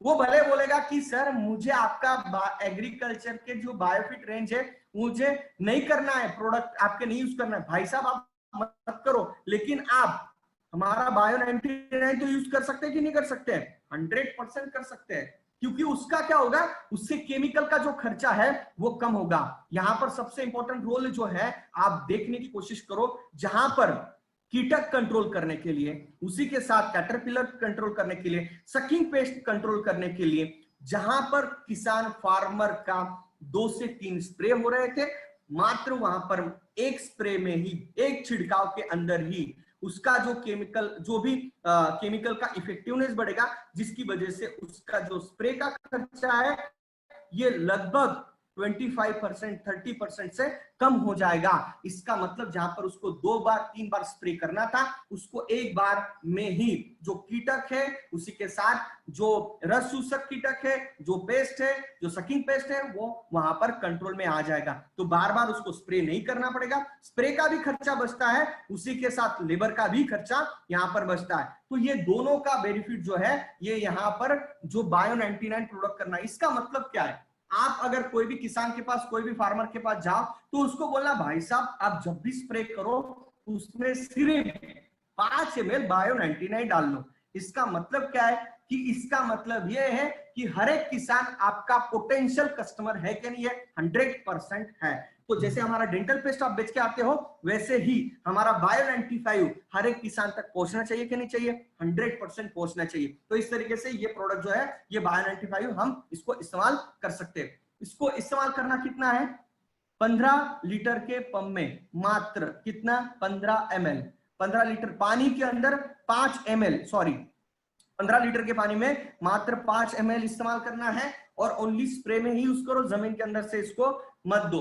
तो ये क्या है, एक तरीके का silicon based surface active spreader है, और बहुत सारी चीजें मैंने आपको बताई। तो मुझे ये गारंटी है आने वाले समय में हमारा हर एक डायरेक्ट सेलर जो है ये बायो 95 के माध्यम से जबरदस्त सेल करेगा, और आपके जोन में से मुझे लगता है कि जैसे स्टीम रीच और बाकी के प्रोडक्ट का जो सेल होता है, वैसे ही बायो 95 भी ये आने वाले समय में एक जबरदस्त प्रोडक्ट सेल जो है उसका आप कर सकते हो। उसी के साथ स्टार्टिंग की स्लाइड में ही मैंने बताया था कि हमारे प्रोडक्ट्स के माध्यम से हम क्या क्या दे सकते हैं। तो हमारे स्टिमुलेंट्स के माध्यम से मैंने क्या बताया, प्लांट ग्रोथ रेगुलेटर्स भी दे सकते हैं, स्टिमुलेंट्स भी दे सकते हैं, और हमारा बायो 99 जो प्रोडक्ट है उससे होगा क्या, हमारा केमिकल का खर्चा कम होगा, हमारे किसान भाई का, हमारे फार्मर्स का जो व्हाटएवर जो भी एक्सपेंसेस है वो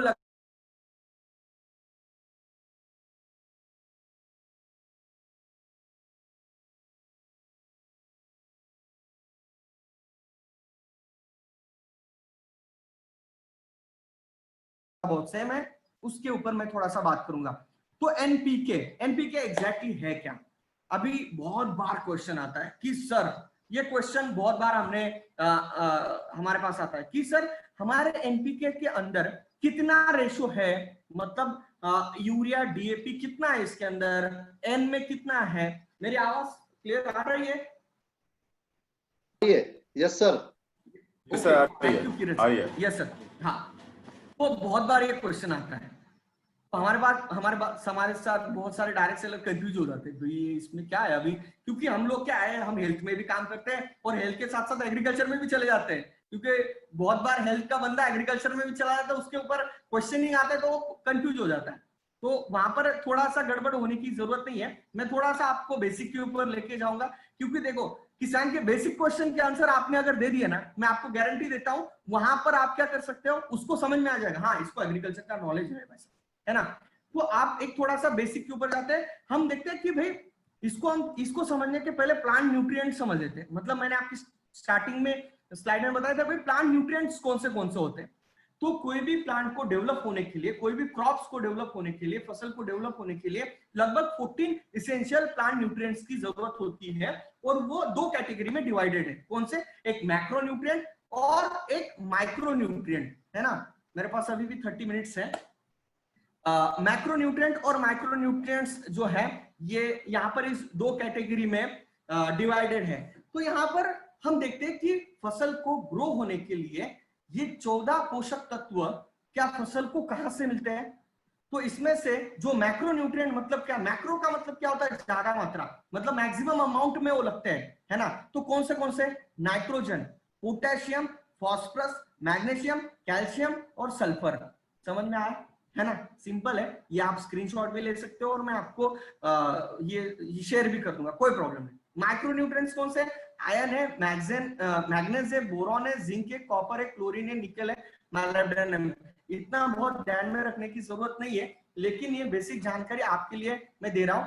लेकिन एनपीके ये बहुत बार क्वेश्चन आता है, तो हमारे कई बार डिस्ट्रीब्यूटर कंफ्यूज हो जाते हैं। के मतलब क्या होता है? के मतलब कैल्शियम नहीं होता है, के मतलब पोटेशियम होता है ना। नाइट्रोजन मतलब एन होता है, पोटेशियम मतलब के होता है, फास्फोरस मतलब पी होता है। अभी ये सभी एलिमेंट्स मैं जो आपको स्क्रीन के ऊपर दिखा रहा हूं, ये सभी एलिमेंट्स जमीन के अंदर नेचुरल तरीके से अवेलेबल रहते हैं, अभी रहते नहीं है। अभी ये खत्म कर दिया हम लोगों ने। हमने कैसे खत्म हुए उसके ऊपर भी आते हैं। प्लांट्स को डेवलप होने के लिए प्लांट्स जो है ये जमीन में से मिनरल्स, न्यूट्रिशन जमीन में से लेता था, लेकिन अभी ये पूरी तरीके से खत्म हो चुका है। क्यों? क्योंकि हमने बहुत ज्यादा मात्रा में बाहर से ये जो न्यूट्रिशन ये बाहर से केमिकल के रूप में जमीन में डाले, जिसकी वजह से इनका जो नेचुरल तरीके से प्रोसेस था ना जमीन के अंदर, ये नेचुरल प्रोसेस से जमीन के अंदर बनते थे, तो ये प्रोसेस को ही हमने खत्म कर दिया है। मतलब ये प्रोसेस ब्रेक हो गई, तो जिसकी वजह से हुआ क्या, अभी हमारी जमीन के अंदर 100% केमिकल के, अगर हमने ये बाहर से एक्सटर्नल न्यूट्रिशनल सप्लीमेंट यानी कि इसेंशियल प्लांट न्यूट्रिएंट्स अगर जमीन के अंदर नहीं डाले ना, तो हमारी जो प्लांट है ग्रो ही नहीं होगी। लेकिन हमने इसको कैसे खत्म किया? छोटा सा एग्जांपल दूंगा। यूरिया जो होता है उसके अंदर 46% नाइट्रोजन होता है। कितना? 46% नाइट्रोजन, यानी कि 50 केजी की जो आपकी बोरी होती है, यानी कि जो भी आपके इधर क्या बोलते हैं उसको पता नहीं, 50 केजी का एक ये होता है, उसके अंदर लगभग आपको लगेगा कि 46 केजी, उसमें से 50 में से 46 केजी नाइट्रोजन एन है क्या? नहीं बॉस, 100 केजी जब आप आपके जमीन के अंदर डालोगे ना, तब उसमें से 46 केजी एन मतलब नाइट्रोजन मिलेगा। तो बाकी का 54 केजी, 54 केजी क्या है भाई? उसमें से 46 केजी तो नाइट्रोजन मिल गया, लेकिन बाकी का 54 केजी क्या है? This is the carrying material of nitrogen. मतलब ये नाइट्रोजन को कैरी करने के लिए ऐसा मटेरियल है कि जो जमीन को बिल्कुल जरूरत नहीं है, और वो जमीन के अंदर जो भी प्रोसेस आपका नेचुरल तरीके से होता था उसको खत्म करने का काम केमिकल करते हैं। अभी आप सोचो, ग्रीन रिवॉल्यूशन जब से हुआ, उत्पाद बढ़ाने के चक्कर में हमने बहुत सारा केमिकल खाद इस्तेमाल किया। हमारे बाजू वाला किसान 2 बोरी डालता है, 2 गोनी डालता है, हम कितना डालते हैं? वो 50 केजी डालता है, हम उस 500 केजी डालते हैं, वो 1000 केजी डालता है, हम 2000 केजी डालते हैं। इससे क्या हो रहा है आप समझ रहे हो? मतलब एक 100 केजी के पीछे 54 केजी आप ऐसा मटेरियल डाल रहे हो कि जो जमीन को खराब कर रहा है। और आप सोचो कि हमारे किसान भाइयों ने कितना डाला। इसकी वजह से हुआ क्या पता है? ये जो न्यूट्रिशन नेचुरल तरीके से जमीन के अंदर बनते थे, वो प्रोसेस ब्रेक डाउन हो गया, पूरी तरीके से बंद हो गया, जिसकी वजह से आज अगर हम केमिकल का अगर नहीं डालेंगे तो हमारी जो फसल है इसको सही न्यूट्रिशन नहीं मिलेगा और वो ग्रो नहीं होगी। तो फिर अभी क्या हमारे प्रोडक्ट के अंदर 46% नाइट्रोजन है क्या? डीएपी जैसा कुछ है क्या? तो उसके ऊपर हम आते हैं। हमारा जो प्रोडक्ट है ये बायो फर्टिलाइजर कैटेगरी में आता है, जिसके अंदर कोई रेशो नहीं है। इसके अंदर ऐसा नहीं है 46% नाइट्रोजन है। बहुत सारे लोग पूछते हैं कि सर इसमें 46% नाइट्रोजन है क्या? नहीं बॉस, इसके अंदर क्या है? हमारे इसके अंदर क्या है? बैक्टीरिया है। हमारे नाइट्रोजन में क्या है? एन में क्या है? अजोटोबैक्टर नाम का बैक्टीरिया है, जो कि ऐसा दिखता है, मतलब ये नेटवे से लिया हुआ पिक्चर है, और ऐसा ही साइंटिस्ट लोग कहते हैं कि माइक्रोस्कोप में आप अगर देखोगे तो ऐसा इसको दिखेगा। ये अजोटोबैक्टर नाम का बैक्टीरिया जो हमारे एन के अंदर डाला है, मतलब ऐसा ही टाइप का बैक्टीरिया उसके अंदर है। तो ये बैक्टीरिया क्या है, ये बैक्टीरिया क्या करेगा, क्या ये नाइट्रोजन का सोर्स है क्या? ये क्या करता है, जो हमारी जमीन के अंदर, हमारी सॉइल के अंदर जाके नेचुरल तरीके से नाइट्रोजन एब्सॉर्ब करके, जमीन के अंदर नेचुरल तरीके से डिग्रेड करके, बहुत सारे कंपोनेंट्स होते हैं उसको डिग्रेड करके वो सारा नाइट्रोजन जो है ये हमारे क्रॉप्स को पहुंचाने का काम करता है। मतलब ये कैरियर का काम करता है, मतलब ये एब्सॉर्ब करता है और पहुंचाने का काम करता है। मतलब ये क्या करता है, हमारे क्रॉप्स को नाइट्रोजन नेचुरल तरीके से बना के ये ऊपर तक पहुंचाता है, रूट्स तक ये पहुंचाता है, और रूट्स उसको एब्सॉर्ब करती है। मतलब हवा में से भी एब्सॉर्ब करता है और जमीन में से भी एब्सॉर्ब करता है, और बहुत सारे ऐसे जमीन के अंदर कंपोजिशंस रहते हैं उसको डिग्रेड करके, डिकम्पोज करके, उसमें से भी नाइट्रोजन एब्सॉर्ब करके ये बैक्टीरिया जो है ये प्लांट को देने की कोशिश करता है। मुझे पता है मैं थोड़ा सा ज्यादा बेसिक ले रहा हूं, लेकिन मुझे लगता है इससे आपके क्वेश्चन जो है ये ऑलमोस्ट जो है ये कवर हो जाएगा, ऐसा मुझे लग रहा है। तो आप क्वेश्चन पूछेंगे कि सर पी में कौन सा बैक्टीरिया है, फिर पी में कौन सा है? पी में फॉस्फोरस सोलुबलाइजिंग बैक्टीरिया है, के में पोटाश सोलुबलाइजिंग बैक्टीरिया है। आप लिख सकते हैं या फिर आप इसको रिकॉर्ड किया है तो आपके पास हमेशा ये रहेगा ही। तो के में कौन सा है? पोटाश सोलुबलाइजिंग बैक्टीरिया, पी में फॉस्फोरस सोलुबलाइजिंग बैक्टीरिया। ये बैक्टीरिया नेचुरल तरीके से, नेचुरल प्रोसेस से बैक्टीरिया अवेलेबल जो है, ये बैक्टीरिया जो है ये एनपीके को अवेलेबल कर देने का, प्लांट को अवेलेबल कर देने का काम करता है। तो अभी आप बोलेंगे कि सर इसका फिर हम इसको मार्केट में कंपेयर कैसे कर सकते हैं? मार्केट में भी बहुत सारे बायो फर्टिलाइजर आते हैं क्या? यस, 100% आते हैं। तो क्या है मार्केट में और हमारे बायो फर्टिलाइजर में क्या डिफरेंस है? हमारा जो बायो फर्टिलाइजर है, एन की अगर आप बोतल लेते हैं उसमें से 1 ml एनपीके निकालो, है ना, 1 ml, कितना? 1 ml, उसके अंदर लगभग 10⁻12 CFU कॉलोनी फॉर्मिंग यूनिट्स, यानी कि एक्टिव बैक्टीरिया जो कि रिप्रोडक्शन की ताकत रखते हैं, ऐसे बैक्टीरिया की कॉलोनीज कितनी है उसके अंदर? 10⁻12। अब मार्केट में जाओ और कंपेयर करो कि मार्केट का बायो फर्टिलाइजर और हमारे बायो फर्टिलाइजर में कंपेयर करो कि 10⁻2 कितना है उसके अंदर। मार्केट में जो मिलेगा 10⁻7 मिलेगा, 10⁻9 मिलेगा, 10⁻12 आपको शायद ही कहीं पर मिलेगा। उसके बाद प्योरिटी की बात करते हैं। देखो ये बैक्टीरिया जो होते हैं ना, ये कुछ काम के बैक्टीरिया होते हैं और कुछ काम के बैक्टीरिया भी नहीं भी होते हैं।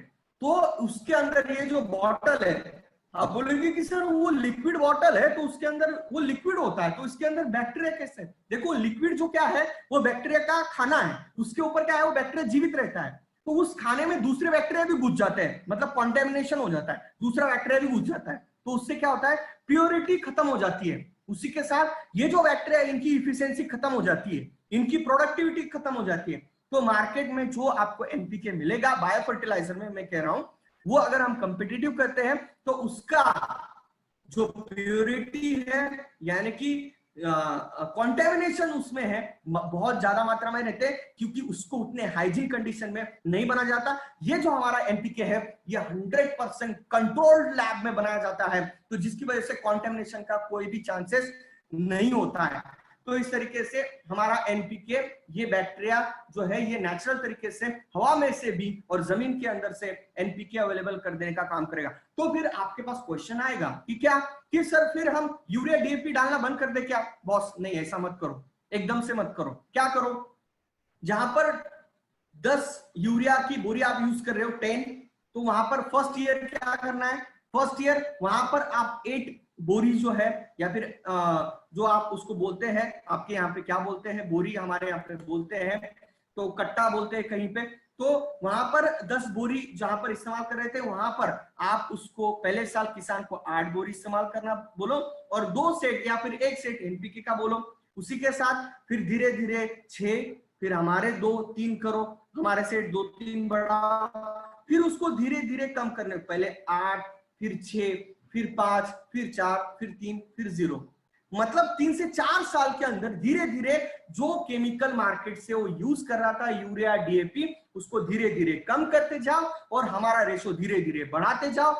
4 से 5 साल के बाद आपके जमीन के अंदर, मतलब आपकी नहीं, किसान की जो भी जमीन है उसके अंदर क्या होगा, नेचुरल तरीके से एनपीके, माइक्रो न्यूट्रिएंट्स और मैक्रो न्यूट्रिएंट्स बनने का प्रोसेस जो है ये स्टार्ट होने लग जाएगा, जिसकी वजह से आपको मार्केट से केमिकल फर्टिलाइजर लाने की जरूरत नहीं रहेगी। लेकिन प्रोसेस कितने साल का है, 3 से 4 साल का प्रोसेस है, लेकिन इसको हमें कंटिन्यू करना पड़ेगा। जिससे फायदा क्या होगा, जिससे हमारी जमीन की पोरेसिटी बढ़ेगी, उसके अंदर जो माइक्रो ऑर्गेनिज्म थे उनकी संख्या बढ़ेगी, उसी के साथ मित्र कीटक की संख्या बढ़ेगी, उसी के साथ हमारी जमीनें पहले जैसी मुलायम हो जाएगी, उसी के साथ वाटर एब्सॉर्प्शन कैपेसिटी बढ़ जाएगी, उसी के साथ हमारे जमीन की जो फिजिकल, केमिकल और बायोलॉजिकल प्रॉपर्टीज है वो भी अच्छे लेवल पे डेवलप हो जाएगी, और हमारी जमीन जो है ये प्रोडक्टिव हो जाएगी, 100% उसमें प्रोडक्टिव चीजें हो जाएगी, जिसकी वजह से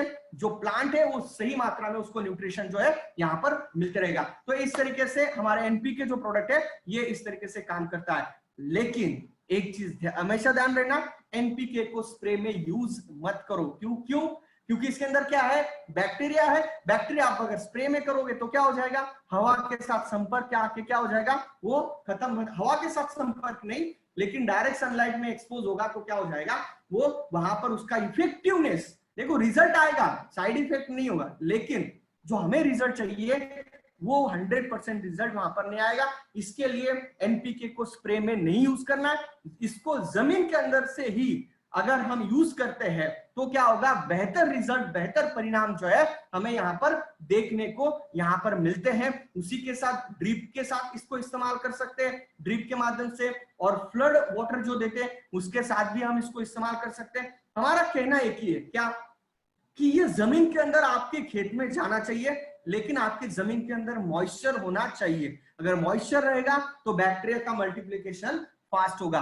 तो कई बार किसान क्या करते हैं, किसान भाई जो फार्मर्स होते हैं क्या करते हैं कि वो जो मतलब जमीन के अंदर मॉइस्चर नहीं है वहां पर भी एनपीके डाल देते हैं, तो होता क्या है, वो बैक्टीरिया मर जाते हैं, जिसकी वजह से रिजल्ट नहीं आता।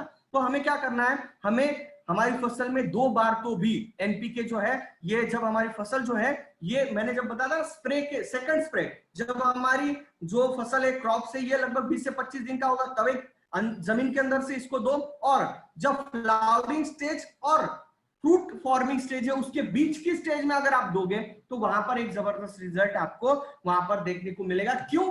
क्योंकि फ्रूट फॉर्मिंग स्टेज में के देना बहुत जरूरी होता है। के की वजह से फ्रूट की साइज जो है ये बढ़ती है, और एन जब आप स्टार्टिंग में एनपीके स्टार्ट में दोगे तो एन की वजह से क्या होगा, जो ग्रोथ है उसी के साथ जो हरापन है, क्लोरोफिल फॉर्मेशन का स्टेज है वो फास्ट होता है। स्टार्टिंग की स्टेज में एन जो है वो बहुत वहां पर रोल प्ले करता है। तो जब फ्रूट फॉर्मिंग स्टेज होगी वहां पर आप के का यूज अच्छे तरीके से करोगे तो फ्रूट की साइज बढ़ेगी, कलर बढ़ेगा, तो ये सारी चीजें यहाँ पर होगी। तो इस तरीके से हम इसको यूज कर सकते हैं। अगर आप पानी के साथ यूज करोगे तो लगभग 1 से 2 ml जो है पर लीटर आपको इसको इस्तेमाल करना है, लेकिन स्प्रे में इसको यूज मत करो। उसी के साथ हम अगर बात करते हैं शेड प्रोडक्ट की बात करते हैं। चलो यहाँ पर अभी भी मेरे पास लगभग 20 मिनट है, थोड़ा बेसिक ज्यादा यहाँ पर मैंने लिया है, इसकी वजह से 10-15 मिनट सेशन थोड़ा सा आगे बढ़ सकता है। तो यहाँ पर अगर हम शेड प्रोडक्ट की अगर बात करते हैं तो शेड प्रोडक्ट जो है लोडेड विद बायोस्टिमुलेंट। देखो फिर से पहली स्लाइड, अभी अगर मैं वो बायोस्टिमुलेंट नहीं समझाता ना आपको तो आप बोलते कि सर ये बायोस्टिमुलेंट बार बार क्यों आ रहा है, लोडेड विद बायोस्टिमुलेंट। सोचो आपके पास जो शेड आ रहा है ना दोस्तों, अभी ये स्टीम रिच के बराबर का प्रोडक्ट है, क्योंकि ये बहुत जबरदस्त कॉम्बिनेशन वाला प्रोडक्ट है। आप इसमें देखो नीचे और एक लाइन लिखी हुई है, एनहांस बायोअवेलेबिलिटी ऑफ मैक्रो और micro nutrients and essential minerals. उसी के साथ यहाँ पर अगर आप देखेंगे तो ये प्रोडक्ट जो है ये बहुत जबरदस्त, और ये मैं कह सकता हूँ ऑलराउंडर प्रोडक्ट हम कह सकते हैं शेड को, क्योंकि जैसा स्टीम रिच है वैसे ही मेरे हिसाब से मैं अगर इसको एक्सप्लेन करने जाऊंगा तो शेड जो प्रोडक्ट है आने वाले समय में इसके बहुत तगड़े रिजल्ट जो है आपको नए शेड प्रोडक्ट के मिलने वाले हैं। इसमें क्या क्या है, इसके अंदर जो है ये बायोस्टिमुलेंट की भरमार है, और कुछ माइक्रो न्यूट्रिएंट्स, माइक्रो ऑर्गेनिज्म का भी एक्सट्रैक्ट्स इसके अंदर डाला गया है, जिसके अंदर मैं स्टार्टिंग की जो स्लाइड थी, ह्यूमिक एसिड का कॉम्बिनेशन हो सकता है क्या, yes, folic acid, seaweed extract, some micro organism, उसी के साथ यहाँ पर एंजाइम्स, इसका यूनिक कॉम्बिनेशन, जबरदस्त लोडेड में, इसके अंदर जो स्लाइड के ऊपर जो पहला ही लाइन लिखा है लोडेड विद बायोस्टिमुलेंट, मार्केट में जाओगे तो आपको सिर्फ एक बायोस्टिमुलेंट मिलता है दोस्तों, क्या? ह्यूमिक एसिड चिपका देते हैं किसानों को, एक, सिर्फ एक। और हमने क्या दिया है, बहुत सारे इसके अंदर जो है जो बायोस्टिमुलेंट्स है, हमने फोलिक एसिड होगा, ऐसे बहुत सारे जो यूनिक कॉम्बिनेशन जो है इसका दिया हुआ है, जिसकी वजह से क्या होगा मैं आपको बोलता हूं, मैंने इसके रिजल्ट्स बहुत जबरदस्त तरीके से देखे हैं।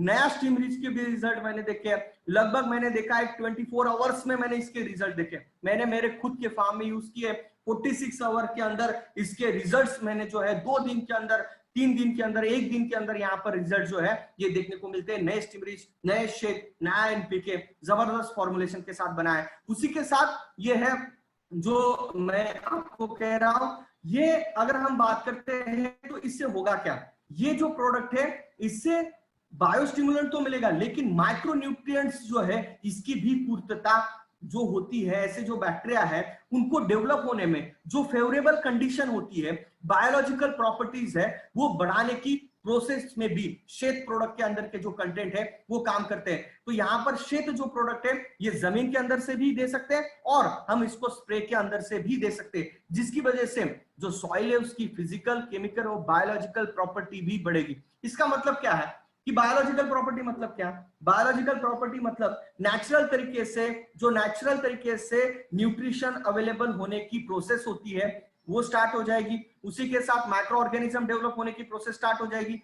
केमिकल प्रॉपर्टी मतलब क्या? उसका स्ट्रक्चर हो गया, उसकी पोरेसिटी हो गई, उसके अंदर वाटर होल्डिंग कैपेसिटी हो गई, ये सारी चीजें किसमें आती है? केमिकल, उसकी फिजिकल प्रॉपर्टीज में। उसी के साथ केमिकल प्रॉपर्टीज कौन सी हो गई? इसके अंदर बहुत सारे नेचुरल तरीके से जो चेंजेस होते हैं, बहुत सारे नेचुरल तरीके से जो बेनिफिशियल एसिड्स तैयार होते हैं, बहुत सारे कंपोजिशन इसके अंदर तैयार होते हैं, तो ये भी प्रोसेस जो है ये इंप्रूव करने का काम जो है इसके अंदर के कंटेंट करेंगे। उसी के साथ सॉइल हेल्थ बूस्ट होगी। सॉइल हेल्थ बूस्ट होगी मतलब क्या? अल्टीमेटली कहां पर जाएंगे? इसेंशियल न्यूट्रिशन की अवेलेबिलिटी ज्यादा मात्रा में होगी। मैक्रोन्यूट्रिएंट, माइक्रो ऑर्गेनिज्म, बैक्टीरिया, इनकी अवेलेबिलिटी ये जो है ये ज्यादा मात्रा में जमीन के अंदर होगी। और उसी के साथ जो प्लांट है उसकी डिफेंस सिस्टम, देखो आप स्टार्टिंग की वेबसाइट पे फिर से रिकॉल करो, कौन सी? स्टीम रिच की वेबसाइट। वहां पर मैंने क्या किया था कि हमारे स्टीम रिच की वजह से स्ट्रेस कंडीशन में भी हमारा प्रोडक्ट बढ़ेगा और उसकी इम्यून सिस्टम बढ़ेगी।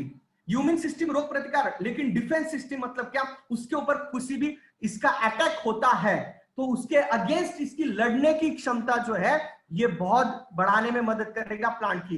तो एक जबरदस्त प्रोडक्ट है। का प्रोडक्ट जो है इसको स्प्रे में भी यूज कर सकते हैं और इसको हम जमीन के अंदर से भी इसको यूज कर सकते हैं। जमीन के अंदर से भी हम क्षेत्र जो प्रोडक्ट है इसको हम दे सकते हैं। तो इसको यूज करने के लिए जैसे कि यहाँ पर दिया हुआ है कि जो प्लांट पर लीटर जो है इसको 1 से 2 ml इसको यूज कर सकते हैं। उसी के साथ ड्रिप में से यूज कर सकते हैं, जमीन के अंदर से यूज कर सकते हैं, ड्रिंचिंग से यूज कर सकते हैं, फ्लड इरिगेशन से भी इसको हम दे सकते हैं। यानी कि जमीन के अंदर से पानी के माध्यम से इसको देना जरूरी है। बहुत बार क्वेश्चन ये आता है कि सर एनपीके और शेड को मिक्स कर सकते हैं क्या? यस, 100% कर सकते हैं। मैं कहूंगा ऐसा करोगे तो 100% एक जबरदस्त रिजल्ट जो है ये आपको देखने को मिलेगा। लेकिन एनपीके और शेड जमीन के अंदर से दो, लेकिन अगर स्प्रे में करना है तो सिर्फ शेड का स्प्रे करो। देखो बहुत बार एक क्वेश्चन आता है कि सर हमारे यहाँ पे जमीन के अंदर से एनपीके नहीं दे सकते, तो क्या अल्टरनेट सॉल्यूशन क्या है? तो हम वहां पर शेड का स्प्रे 2 बार करो। जहां पर 1 बार करते थे वहां पर 2 बार करो। क्यों?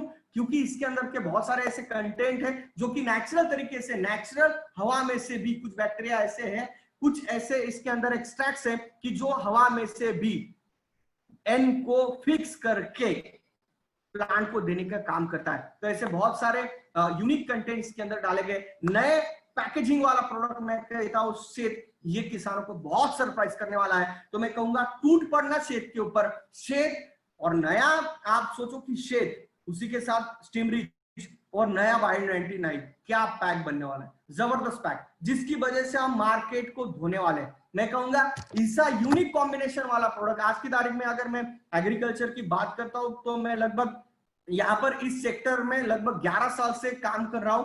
मुझे पता है कि मार्केट में इस तरीके का कॉम्पिटिटिव प्रोडक्ट आपको नहीं मिलने वाला, इस तरीके का यूनिक प्रोडक्ट मार्केट में किसानों को नहीं मिलने वाला। तो इस तरीके से हम यूज कर सकते हैं। लगभग यहाँ पर 1 लीटर पर 200 लीटर पानी में हम यूज करके इसको 1 एकड़ के अंदर जो है ये इसको हम यूज कर सकते हैं। तो इस तरीके से ये प्रोडक्ट है। ये हुए हमारे लगभग, हमने यहाँ पर 4 प्रोडक्ट जो है ये देख लिए। अभी हम आते हैं इंटैक्ट प्रोडक्ट और रैपअप प्रोडक्ट, 2 प्रोडक्ट अभी बचे हैं, उसके ऊपर हम यहाँ पर बात करेंगे। तो मैंने स्टार्टिंग की स्लाइड में आपको बताया था, क्या बताया था कि हमारी फसल को, हमारे प्लांट को कुछ लोग नुकसान करते हैं, कुछ दुश्मन है। तो ये कुछ दुश्मन आपके सामने आपकी स्क्रीन के ऊपर है। ये हमारे सकिंग पेस्ट, ये जनरल है, ये इसी के अंदर बहुत सारे सब टाइप आते हैं। तो एफिड से, लीफ हॉपर से, थ्रिप्स से, व्हाइट फ्लाई, बेटल से, माइट से। आपके एरिया में अलग अलग लैंग्वेज है, इसको अलग अलग तरीके से इसको बोला जाता है। कहीं पे इसको मच्छर बोलते हैं, कहीं पे सफेद मच्छर, हरे मच्छर, व्हाइट फ्लाई, ऐसे बहुत सारे नाम इसको है। लीफ हॉपर्स, जिसका अटैक अभी अभी बहुत सारी जगह पर, यहाँ पर हमारे इंडिया में, राजस्थान में, उसी के साथ एमपी में, महाराष्ट्र में हुआ है ना। तो उसी के साथ व्हाइट फ्लाई, बीटल्स, माइट्स जो है, जिसे दीमक कहते हैं, इसका भी अटैक जो है ये फसल के ऊपर होता है। ये काम क्या करते हैं, ये सकिंग पेस्ट है। मतलब ये सैप जो होता है ना, जो सैप जो होता है, जो खाना होता है, उसको ही ये खींच लेते हैं, सक कर लेते हैं और अपना पेट भरते हैं। तो जिसकी वजह से क्या होता है, जो पत्ते हैं ये सुकड़ने लग जाते हैं। मतलब आप देखेंगे कि इस तरीके के पत्ते हो जाते हैं नीचे से। ये इसको पूरा सैप अगर निकाल लिया तो इस तरीके से पत्ते हो जाते हैं, सुकड़ने लग जाते हैं। तो ऐसा क्यों होता है, क्योंकि उसके ऊपर सकिंग पेस्ट का अटैक हुआ है। तो ये सकिंग पेस्ट जो है ये कंट्रोल करना बहुत डिफिकल्ट होता है, इसलिए इसको स्टार्टिंग से ही अगर हम यूज करेंगे इंटैक्ट प्रोडक्ट को, ये प्रोडक्ट सकिंग पेस्ट को कंट्रोल करने में काम करता है। और ये कौन से लेवल में काम करेगा, ये पहले तो क्या करेगा, सकिंग पेस्ट के अंडे नष्ट करेगा। मतलब उसके एग्स डिस्ट्रॉय हो गए, तो जिसकी वजह से क्या होगा, उसमें से नया जनरेशन ही नहीं आएगा। एंटीफीडेंट कर देगा, मतलब जैसे ही इसका स्प्रे होगा और अगर वो उसको सक भी करता है सैप को प्लांट की, तो उससे होगा क्या, एंटीफीडेंट प्रॉपर्टी की वजह से ये उसमें से सैप को सक नहीं कर पाएगा, उसके अंदर जो है अटैक नहीं कर पाएगा। उसी के साथ उसकी रिप्रोडक्टिव सिस्टम और डाइजेस्टिव सिस्टम को ब्रेक कर देता है, जिसकी वजह से क्या होगा, डाइजेस्टिव सिस्टम ब्रेक हो गई। इसका मतलब क्या है, उसने अगर ये इसको सक भी कर लिया तो वो दोबारा से नुकसान नहीं पहुंच पाएगा, क्योंकि उसकी बॉडी पूरी तरीके से अंदर से डिस्ट्रॉय हो गई। उसी के साथ यहाँ पर उसकी रिप्रोडक्टिव सिस्टम भी डिस्ट्रॉय हो जाएगी। इसकी वजह से ना ही वो नए जनरेशन, पुनः जनरेशन के लिए वो रेडी हो पाएगा। इसकी वजह से नेक्स्ट जनरेशन भी नहीं आएगा, उसका नॉमिनी नहीं आएगा, जिसकी वजह से क्या होगा, वहां पर हमारी फसल को किसी भी तरह का नुकसान जो है ये नहीं हो पाएगा। उसी के साथ आप बोलेंगे कि सर इसके अंदर के जो कंटेंट है, क्या ये केमिकल, अभी बहुत सारे लोग बोलते हैं कि सर ये इंसेक्टिसाइड है, मतलब 100% ये केमिकल वाला होगा। नहीं बॉस, ये नीम बेस यहाँ पर इंटैक्ट बनाया है। और इसके अंदर के जो आपके जो वेबसाइट पे जो हमारी पीपीटी है, जो पीपीटी है उसके ऊपर आप अगर देखेंगे तो उसके ऊपर जो कंटेंट आपने देखे है ना, केटोन से, टेरिपेन से, अल्कोहलाइड से, है ना, तो ये सारी चीजें आप इसको, ये इंग्लिश में है, इसको आप सर्च करो हिंदी में, आपको इसके मीनिंग्स मिल जाएंगे। सदाफुली जो नेचुरल तरीके से अवेलेबल होती है, ये सारी चीजें आयुर्वेदा में, या फिर हमारे जो पुराने किसान थे या फिर हमारे पूर्वज जो है, ये इसी तरह के इसके एक्सट्रैक्ट निकाल के जो है ये इसका यूज करते थे। तो हमने क्या किया, इसको नेचुरल तरीके से एक्सट्रैक्ट किया, नेचुरल सोर्सेस से इसको लिए हैं, ये सारी चीजें नेचुरल सोर्सेस से मिलती है, और इसको हमने न्यू टेक्नोलॉजी के साथ मर्ज किया और उसमें से इंटैक्ट प्रोडक्ट को हमने बना। लेकिन मेरा कहने का एक ही चीज है कि इंटैक्ट को स्टार्टिंग से यूज करो, प्रिवेंटिव के जैसे यूज करो, तो आपको ज्यादा बेनिफिशियल ये मिलेगा। क्या बहुत सारे क्वेश्चन आते हैं कि सर इससे लार्वा जो होती है, जो इल्ली होती है, ये खत्म होगी क्या? मैं कहूंगा छोटी लार्वा तो कंट्रोल हो जाएगी, मतलब छोटी अवस्था में बेबी वाली, बड़ी वाली तो नहीं होगी, क्योंकि उसकी रेजिस्टेंस पावर ज्यादा है। उसकी रेजिस्टेंस पावर के साथ साथ आज वो इतनी ये हो चुकी है, यहाँ पर इतने केमिकल की इस्तेमाल कर करके वहां पर उसकी रेजिस्टेंस पावर इतनी बढ़ चुकी है कि वो केमिकल से भी, आप मार्केट का कितना भी खतरनाक केमिकल ले आओ, खत्म नहीं होगी। तो उसको क्या करना पड़ता है, उसको अलग अलग जो केमिकल सिंथेटिक जो है उसका इस्तेमाल आप कर सकते हैं। लेकिन स्टार्टिंग लेवल से अगर आपका केमिकल का खर्चा कम करना है, आपकी खेत में जो लार्वा है, कैटरपिलर है, उसकी साइज अगर नहीं बढ़ने देनी है तो आप स्टार्टिंग से ही आप इंटैक का यूज करो, 2 से 3 स्प्रे इसके करो। अगर आप इसके 2 से 3 स्प्रे स्टीम रिच बायो 95 के साथ या फिर बायो 95 के साथ आप इसको इस्तेमाल करते हैं तो एक जबरदस्त रिजल्ट आपको देखने को मिलेंगे। और यहाँ पर जो 1 लीटर जो पानी है उसके अंदर हमें 2 ml प्रति 2 ml जो है ये इस तरीके से इस्तेमाल करेंगे तो सकिंग पेस्ट के लिए ये काफी कारगर साबित होता है। तो इस तरीके से ये हमारा प्रोडक्ट है। उसी के साथ अगर हम बात करते हैं हमारे रैपअप प्रोडक्ट जो कि इस कैटेगरी का आखिरी प्रोडक्ट, उसके ऊपर हम यहाँ पर आते हैं। रैपअप प्रोडक्ट मैंने स्टार्टिंग की स्लाइड में फिर से मैं आपको लेके जाता हूं जहां पर मैंने बताया था कि डिसीज कौन कौन क्रिएट करता है, एक वायरस करता है, ये फंगस करता है और बैक्टीरिया क्रिएट करता है। तो हमारे पास रैपअप जो प्रोडक्ट है किस लिए बनाया गया है? फंगस के लिए, फंगस फफूंद के लिए, है ना। हमने कई बार देखा है कि जो फंगस होता है वो अटैक अगर करता है फसल के ऊपर यानी कि क्रॉप्स के ऊपर तो 1 दिन के अंदर वो पूरे खेत में स्प्रेड हो जाता है ना। पूरे खेत के अंदर वो पूरी तरीके से स्प्रेड हो जाता है 1 दिन के अंदर। ऐसा क्यों होता है? क्योंकि फंगस ये पानी के साथ, हवा के साथ, आपके साथ ये खेत में स्प्रे होते रहता है हवा के साथ। तो ये प्लांट के ऊपर अगर इसका अटैक हुआ तो इसका मतलब ये पूरे खेत में फैल गया। तो ये कब होता है? ये कब अटैक होता है इसका अटैक कब होता है? जब बारिश ज्यादा हो रही है, जमीन में गीलापन है तो उस वक्त फंगस का अटैक ज्यादा होता है। जमीन के अंदर नमी ज्यादा है, मॉइस्चर ज्यादा है तो उस वक्त जो है ये फंगस ग्रो होता है। तो इसको सिम्टम्स क्या है? फसल के ऊपर ब्लैक कलर के स्पॉट आ गए हैं यानी कि पत्तों के ऊपर, जड़ों के ऊपर ब्लैक कलर के स्पॉट आ गए, पीले कलर के स्पॉट आ जाते हैं कभी कभी, या फिर सफेद व्हाइट कलर का, आपको व्हाइट कलर का भी फंगस देखने को मिलता है, ये भी इसके स्पॉट आ जाते हैं। इसका मतलब आपके खेत में फंगस का अटैक हुआ है, आपके फसल में फंगस का अटैक हुआ है। तो ये जड़ों पे ऊपर भी फंगस अटैक करता है कि? यस, 100% करता है। तो फिर इसको अभी एक सबसे बड़ा प्रॉब्लम क्या कि ये 1 दिन में पूरे खेत में स्प्रेड हो जाता है। तो अभी इसको कंट्रोल क्या करेंगे?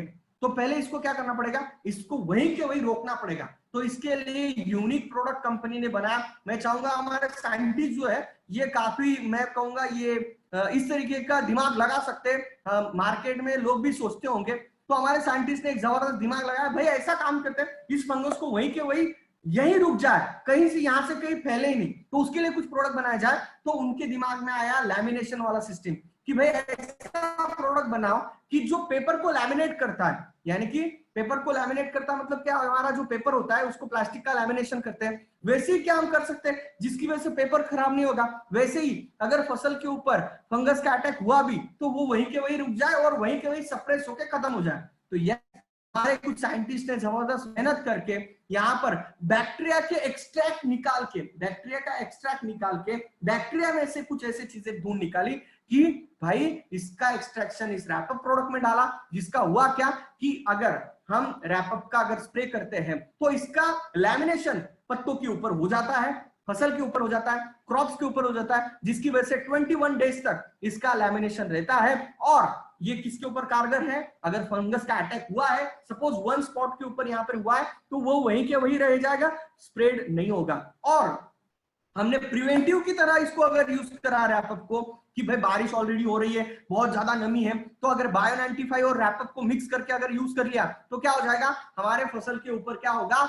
जो फंगस है, फफूंद है, उसका अटैक नहीं होगा। नहीं तो हमारे किसान भाई मार्केट में पेस्टिसाइड को सकिंग पेस्ट के लिए अटैक, सकिंग पेस्ट का अटैक होता है तो अलग से खर्चा करते हैं, फफूंद का अटैक होता है तो मार्केट में बहुत सारे ऐसे फंगीसाइड है जो केमिकल के होते हैं जो कि आपकी फसल को साइड इफेक्ट करते हैं, तो वो भी हम यूज करते हैं। तो उससे छुटकारा पाने के लिए, आपका खर्चा कम करने के लिए, फफूंद को कंट्रोल करने के लिए मैं कहता हूं मार्केट में ऐसा यूनिक प्रोडक्ट आपको कहीं पर भी नहीं मिलेगा। तो ऐसा जबरदस्त प्रोडक्ट जो है कंपनी ने डेवलप किया है तो इसका हम यूज कर सकते हैं। तो बहुत सारे लोग क्वेश्चन पूछते हैं क्या सर इसको बायो 95 के साथ इस्तेमाल कर सकते हैं? यस, 100% करो। मैं कहूंगा इसको बायो 95 के साथ ही इस्तेमाल करो। सिर्फ क्यों? क्योंकि ये प्रोडक्ट की जो स्पेशलिटी वो अलग है।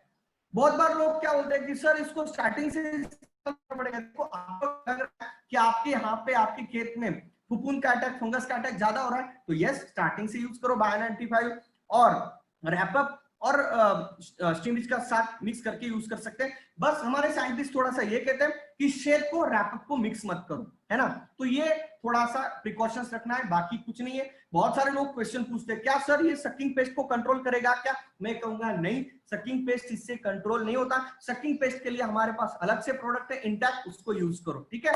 तो इस तरीके से ये रैपअप प्रोडक्ट को हम यूज कर सकते हैं। ये जबरदस्त प्लांट डिफेंस सिस्टम, हम इसको डिफेंस सिस्टम ही कह सकते हैं प्लांट की। तो ये प्लांट डिफेंस सिस्टम को बढ़ाने के लिए यहाँ पर रैपअप जो है ये बहुत जबरदस्त तरीके से काम करता है। बहुत सारे लोग क्वेश्चन पूछते हैं सर इसको स्प्रे कर देंगे तो इसका जो आवरण है, इसका जो लैमिनेशन है ये 21 दिन तक रहेगा, फिर दूसरे प्रोडक्ट का इस्तेमाल नहीं कर सकते? भाई साहब बिल्कुल कर सकते हो, कोई प्रॉब्लम नहीं है। ये इतना थीन लेयर होता है जिसकी वजह से फसल को इससे कोई भी नुकसान नहीं होता। बाकी के अगर पीजीआर प्लांट ग्रोथ रेगुलेटर्स का, स्टीमरिच का, बायो 95 का इस्तेमाल करोगे उसमें कोई प्रॉब्लम नहीं होगा, ठीक है। तो इस तरीके से ये रैपअप प्रोडक्ट हमारा है। तो इस तरीके से हमने जो है हमारी क्रॉप केयर बायोफिट की क्रॉप केयर रेंज जो है इसको हमने कंप्लीट कर लिया है और ऑलमोस्ट यहाँ पर 6:30 बज चुकी है। आखिरी का प्रोडक्ट जो है ये हमारा जो प्रोडक्ट है उसके ऊपर मैं आऊंगा। हमारे 2 प्रोडक्ट यहाँ पर अभी भी बचे हैं, एक पेट लोशन और हमारा सीएफसी प्रोडक्ट, ठीक है। तो पेट लोशन जो प्रोडक्ट है ये रीलॉन्च किया गया है। अभी ये प्रोडक्ट क्या है? अभी ये पेट लोशन जो ये यहाँ पर हमारे पास बहुत सारे जो हमारे फार्मर्स है ये एक्स्ट्रा इनकम के लिए जो है ये हमारे गाय, भैंस, घोड़े, बछड़े, इनका बहुत सारे लोग जो है इसका फार्मिंग करते हैं। तो यहाँ पर क्या होता है, गोट फार्म होता है, हॉर्स फार्म होता है, स्टर्ड फार्म होता है, उसके साथ बकरों का फार्म होता है। तो वहां पर क्या होता है, वहां पर उनकी सेहत की ध्यान रखने के लिए वो केमिकल का भी यूज करते हैं। आप बोलेंगे कि सर के उनकी सेहत का ध्यान रखने के लिए केमिकल मतलब क्या? भाई जैसे फसल के ऊपर कीटक आते हैं ना, सकिंग पेस्ट मैंने जैसे बताए थे, वो क्या करते हैं, सैप सक कर लेते हैं फसल के ऊपर के सकिंग पेस्ट, उसका खाना चूस लेते हैं। तो वैसे हमारे जो जानवर होते हैं, हमारे जो किसान भाई फार्मर के जो भी जो एनिमल्स है उनका क्या करते हैं, खून चूस लेते हैं। ये ऐसे कीटक होते हैं। ये खून चूसने वाले कीटक जो है उनको अशक्त बना देते हैं। पूरी तरीके से उनका खून अगर चूसते हैं तो उसकी वजह से बहुत सारी बीमारियां होती है, मक्खियां उनके ऊपर हो जाती है। तो उनको कंट्रोल करने के लिए जो हमारे फार्मर्स है बहुत सारे केमिकल का इस्तेमाल करते हैं, जिसकी वजह से ये केमिकल उनके स्किन के अंदर से अंदर जाता है, उनके मुंह से अंदर जाता है, उनके खाने के अंदर से अंदर जाता है, जिसकी वजह से बहुत सारे गाय भैंस जो है ये मर जाते हैं। तो वहां पर एक बहुत बड़ा नुकसान जो है हमारे किसान भाइयों का होता है। तो उसके लिए क्या हम क्या ऐसा कुछ सॉल्यूशन ला सकते हैं क्या? तो 100% नेक्सअप उसके लिए भी एक जबरदस्त सॉल्यूशन लेके आई। हमारे साइंटिस्ट ने एक जबरदस्त काम किया और एक 100% हर्बल ऐसा पेट लोशन लेके आए, जिसकी वजह से जो कीटक हमारे जानवरों के ऊपर होते हैं उनको कंट्रोल करने के लिए हम यहाँ पर जो है ये पेट लोशन का यूज कर सकते हैं। इसको यूज कैसे करना है? इसको यूज करने के लिए आपको क्या करना पड़ेगा, 10 लीटर पानी लो, उसमें 10 से 15 ml पेट लोशन डालो। उस घोल को जो आपके घर में जो भी गमछा है या फिर जो भी आपके पास है उससे उसको नीचे की साइड से ब्रश है उससे नीचे की साइड से ऊपर लगाते जाओ, नीचे से ऊपर, नीचे से ऊपर, बालों के अपोजिट साइड से लगाओ, जिसकी वजह से ये जो है ये कीटक जो है ये बालों के अंदर फंसे रहते हैं। तो वहां तक ये दवा अगर पहुंच गई, पेट लोशन अगर पहुंच गया, तो ये यहाँ पर जो है ये जानवर के जितने भी उसके ऊपर कीटक है उसको खत्म कर देगा और वहां पर दोबारा से ये कीटक नहीं होंगे, मक्खियों को आसपास नहीं आने देगा। तो इस तरीके से ये पेट लोशन प्रोडक्ट है। लेकिन इसको एक ही प्रिकॉशन रखो, इसको यूज करने के पहले जानवर को यानी कि आपके गाय भैंस जो भी व्हाटएवर है उसको पहले क्लीन कर लो, पानी से साफ धो लो, फिर उसके बाद इसका यूज करो, क्योंकि बहुत बार डस्ट उसके ऊपर होती है। तो उसको क्लीन करके फिर इसको यूज हम कर सकते हैं। फिर उसके बाद 3 से 4 घंटे रहने दो, फिर उसके बाद फिर से धो लो। आपकी गाय भैंस पूरी तरीके से क्लीन हेल्दी रहेगी। उसके लिए पेट लोशन का यूज यहाँ पर हम कर सकते हैं। और आखिरी जो प्रोडक्ट है इस कैटेगरी का वो है हमारा CFC प्रोडक्ट, जो कि हम इसे कैटल फीड कॉन्सेंट्रेट कहते हैं। मैं आपको एक चीज कहूंगा, एक ही चीज कहूंगा, जितने अगर यहाँ पर कोई वेटरनरी के डॉक्टर या फिर व्हाटएवर जो भी लोग अगर ऐड है, मैं उससे भी रिक्वेस्ट करूंगा, आप सर, और आप अगर कहीं वेटरनरी वाले के पास जाओ और उनको एक ही चीज पूछो, सर कि क्या आप ये जो नेक्सप का सीएफसी प्रोडक्ट है उसके जैसा कंटेंट, एक ही, मैं बोल रहा हूं एक ही प्रोडक्ट, इतने सारे कंटेंट, एक ही प्रोडक्ट में इतने सारे कंटेंट होने चाहिए। मार्केट में आपको दावे के साथ कह सकता हूं कि इतने सारे कंटेंट एक प्रोडक्ट के अंदर कहीं नहीं मिलेंगे। देखो, vitamin, proteins, enzyme, herbs, prebiotic, probiotics, minerals और अलग अलग न्यूट्रिशंस, ये कॉम्बिनेशन आपको कहीं पर भी नहीं मिलेगा। आप सीएफसी का जार देखो, उसके ऊपर कितने कंटेंट लिखे, आप देख लो, आपके पास अभी भी जार वहां पर अगर है तो लगभग 26 न्यूट्रिशन, 26 उसके अंदर हमने वहां पर अलग अलग कंटेंट यूज किए हैं। और आगे के ऊपर अगर लेबल के ऊपर देखे हुए तो क्या लिखा हुआ है, प्रोटीन्स, विटामिन, कार्बोहाइड्रेट्स, मिनरल्स और कैल्शियम, 5 तत्व आगे लिखा हुआ है सीएफसी के ऊपर। अब मार्केट में चले जाओ, ये 5 कंटेंट एक साथ कहीं पर भी नहीं मिलेंगे, क्योंकि कैल्शियम, प्रोटीन्स, विटामिन जो है ये एक साथ कभी भी नहीं रह सकते। क्यों? क्योंकि ये एक दूसरे को सप्रेस कर देते हैं, इसका इफेक्ट को सप्रेस कर देते हैं। तो उसकी वजह से हमारे साइंटिस्ट ने, मैंने आपको बोला था रिवैम्प पे हमने क्या यूज किया, नैनो टेक्नोलॉजी का इस्तेमाल करके ये सारे प्रोडक्ट्स को एक साथ, एक कंटेंट, एक प्रोडक्ट के अंदर इतने सारे कंटेंट लाने की कोशिश की। उसी के साथ प्री और प्रोबायोटिक बैक्टीरिया, जो बैक्टीरिया आपके, एक छोटा सा एग्जांपल दूंगा, अगर आप वेटरनरी से बिलोंग करते हो तो आपके पास अगर डॉक्टर आता है, आपके पास गाय भैंस है, तो आपकी गाय भैंस स्वस्थ है ये कैसे देखता है, किससे चेक करता है? वो क्या उसका मशीन नहीं लेके आता, वो उसका इसके यहाँ पे थर्मामीटर नहीं लगाता, क्या देखता है? उसका गोबर चेक करता है। गोबर से पता चलता है कि गाय की, भैंस की या व्हाटएवर जो भी आपके पास पशु है उसकी स्वास्थ्य कैसे।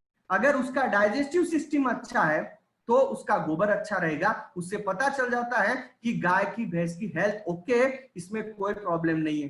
तो प्रो और प्रीबायोटिक बैक्टीरिया क्या करते हैं, डाइजेस्टिव सिस्टम को क्लियर करते हैं। जो भी वो खाना खा रही है उससे उसका डाइजेशन अच्छा रहे, उसके ऊपर काम करती है हमारे प्री और प्रोबायोटिक बैक्टीरिया। उसी के साथ जो अलग अलग कंटेंट है, vitamin A, vitamin D3, vitamin E, शतावरी, मेथी, ये सब नेचुरल तरीके से आयुर्वेदा से एक्सट्रैक्ट किए हुए कंटेंट है। और ये सारे कंटेंट जो है ये क्या करते हैं, पोषक तत्वों का काम करते हैं। कौन सा पोषक तत्व?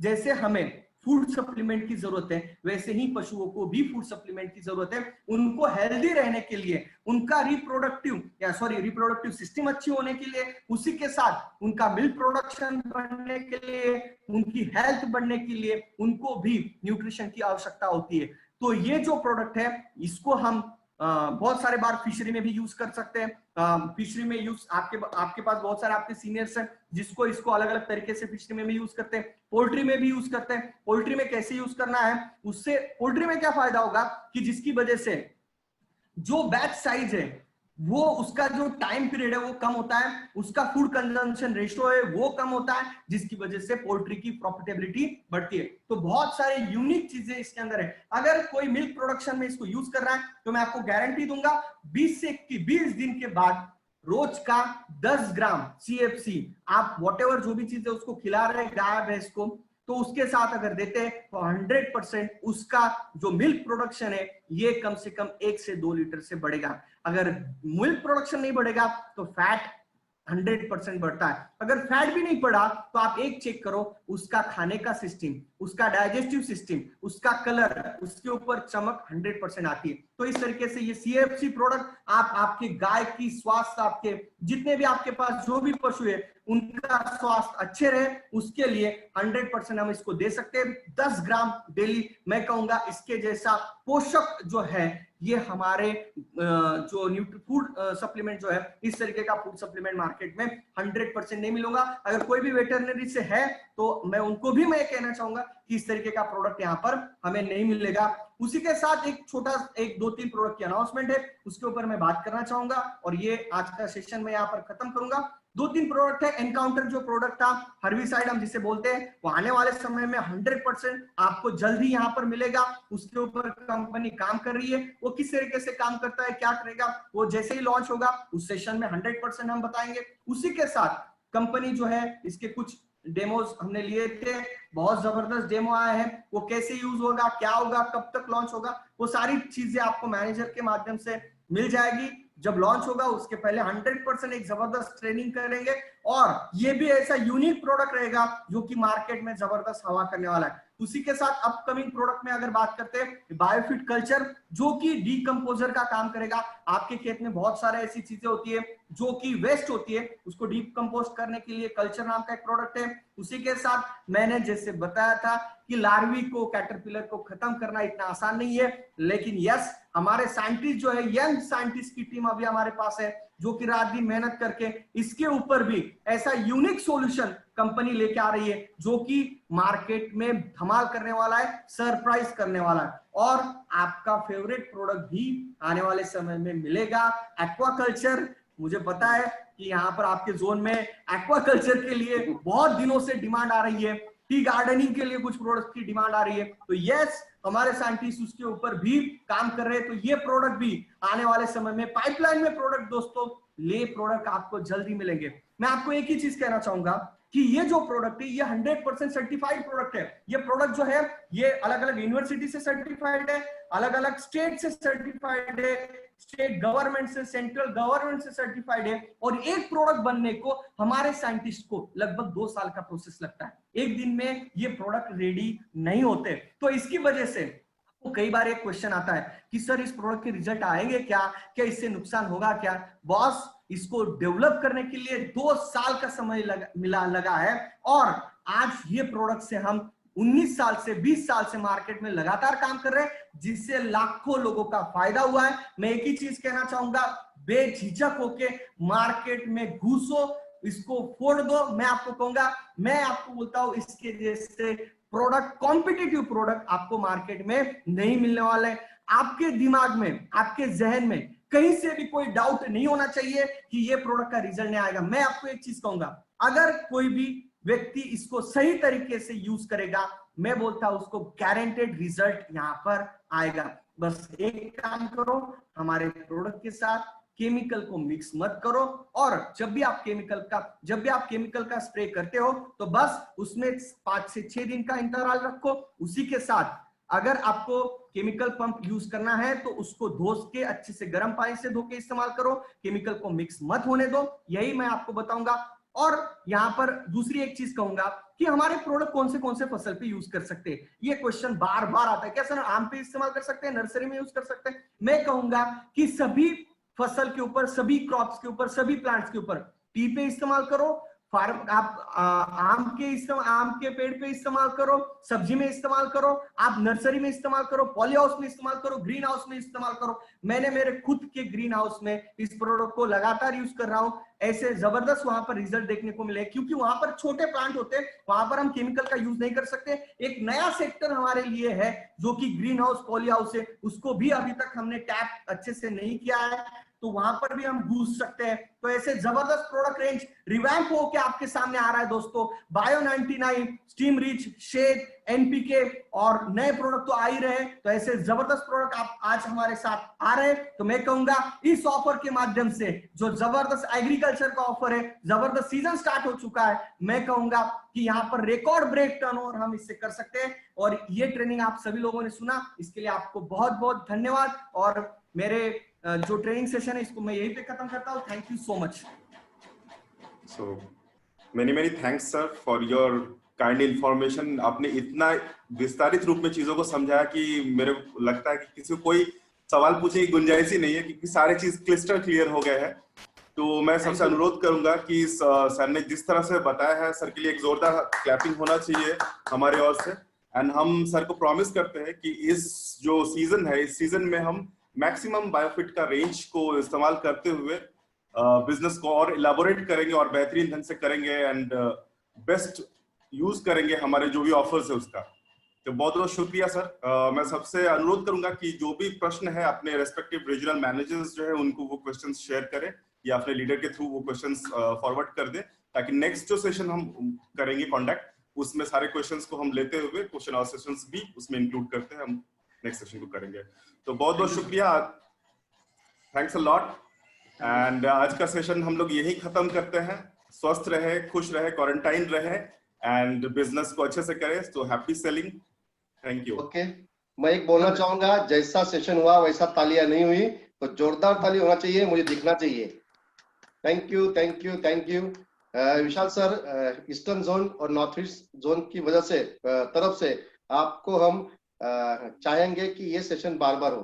Thank you, very nice session sir. Yes, thank you sir, thank you sir, thank you. Okay sir, Divya sir, तो लेट्स मैं ये सेशन एंड करता हूँ।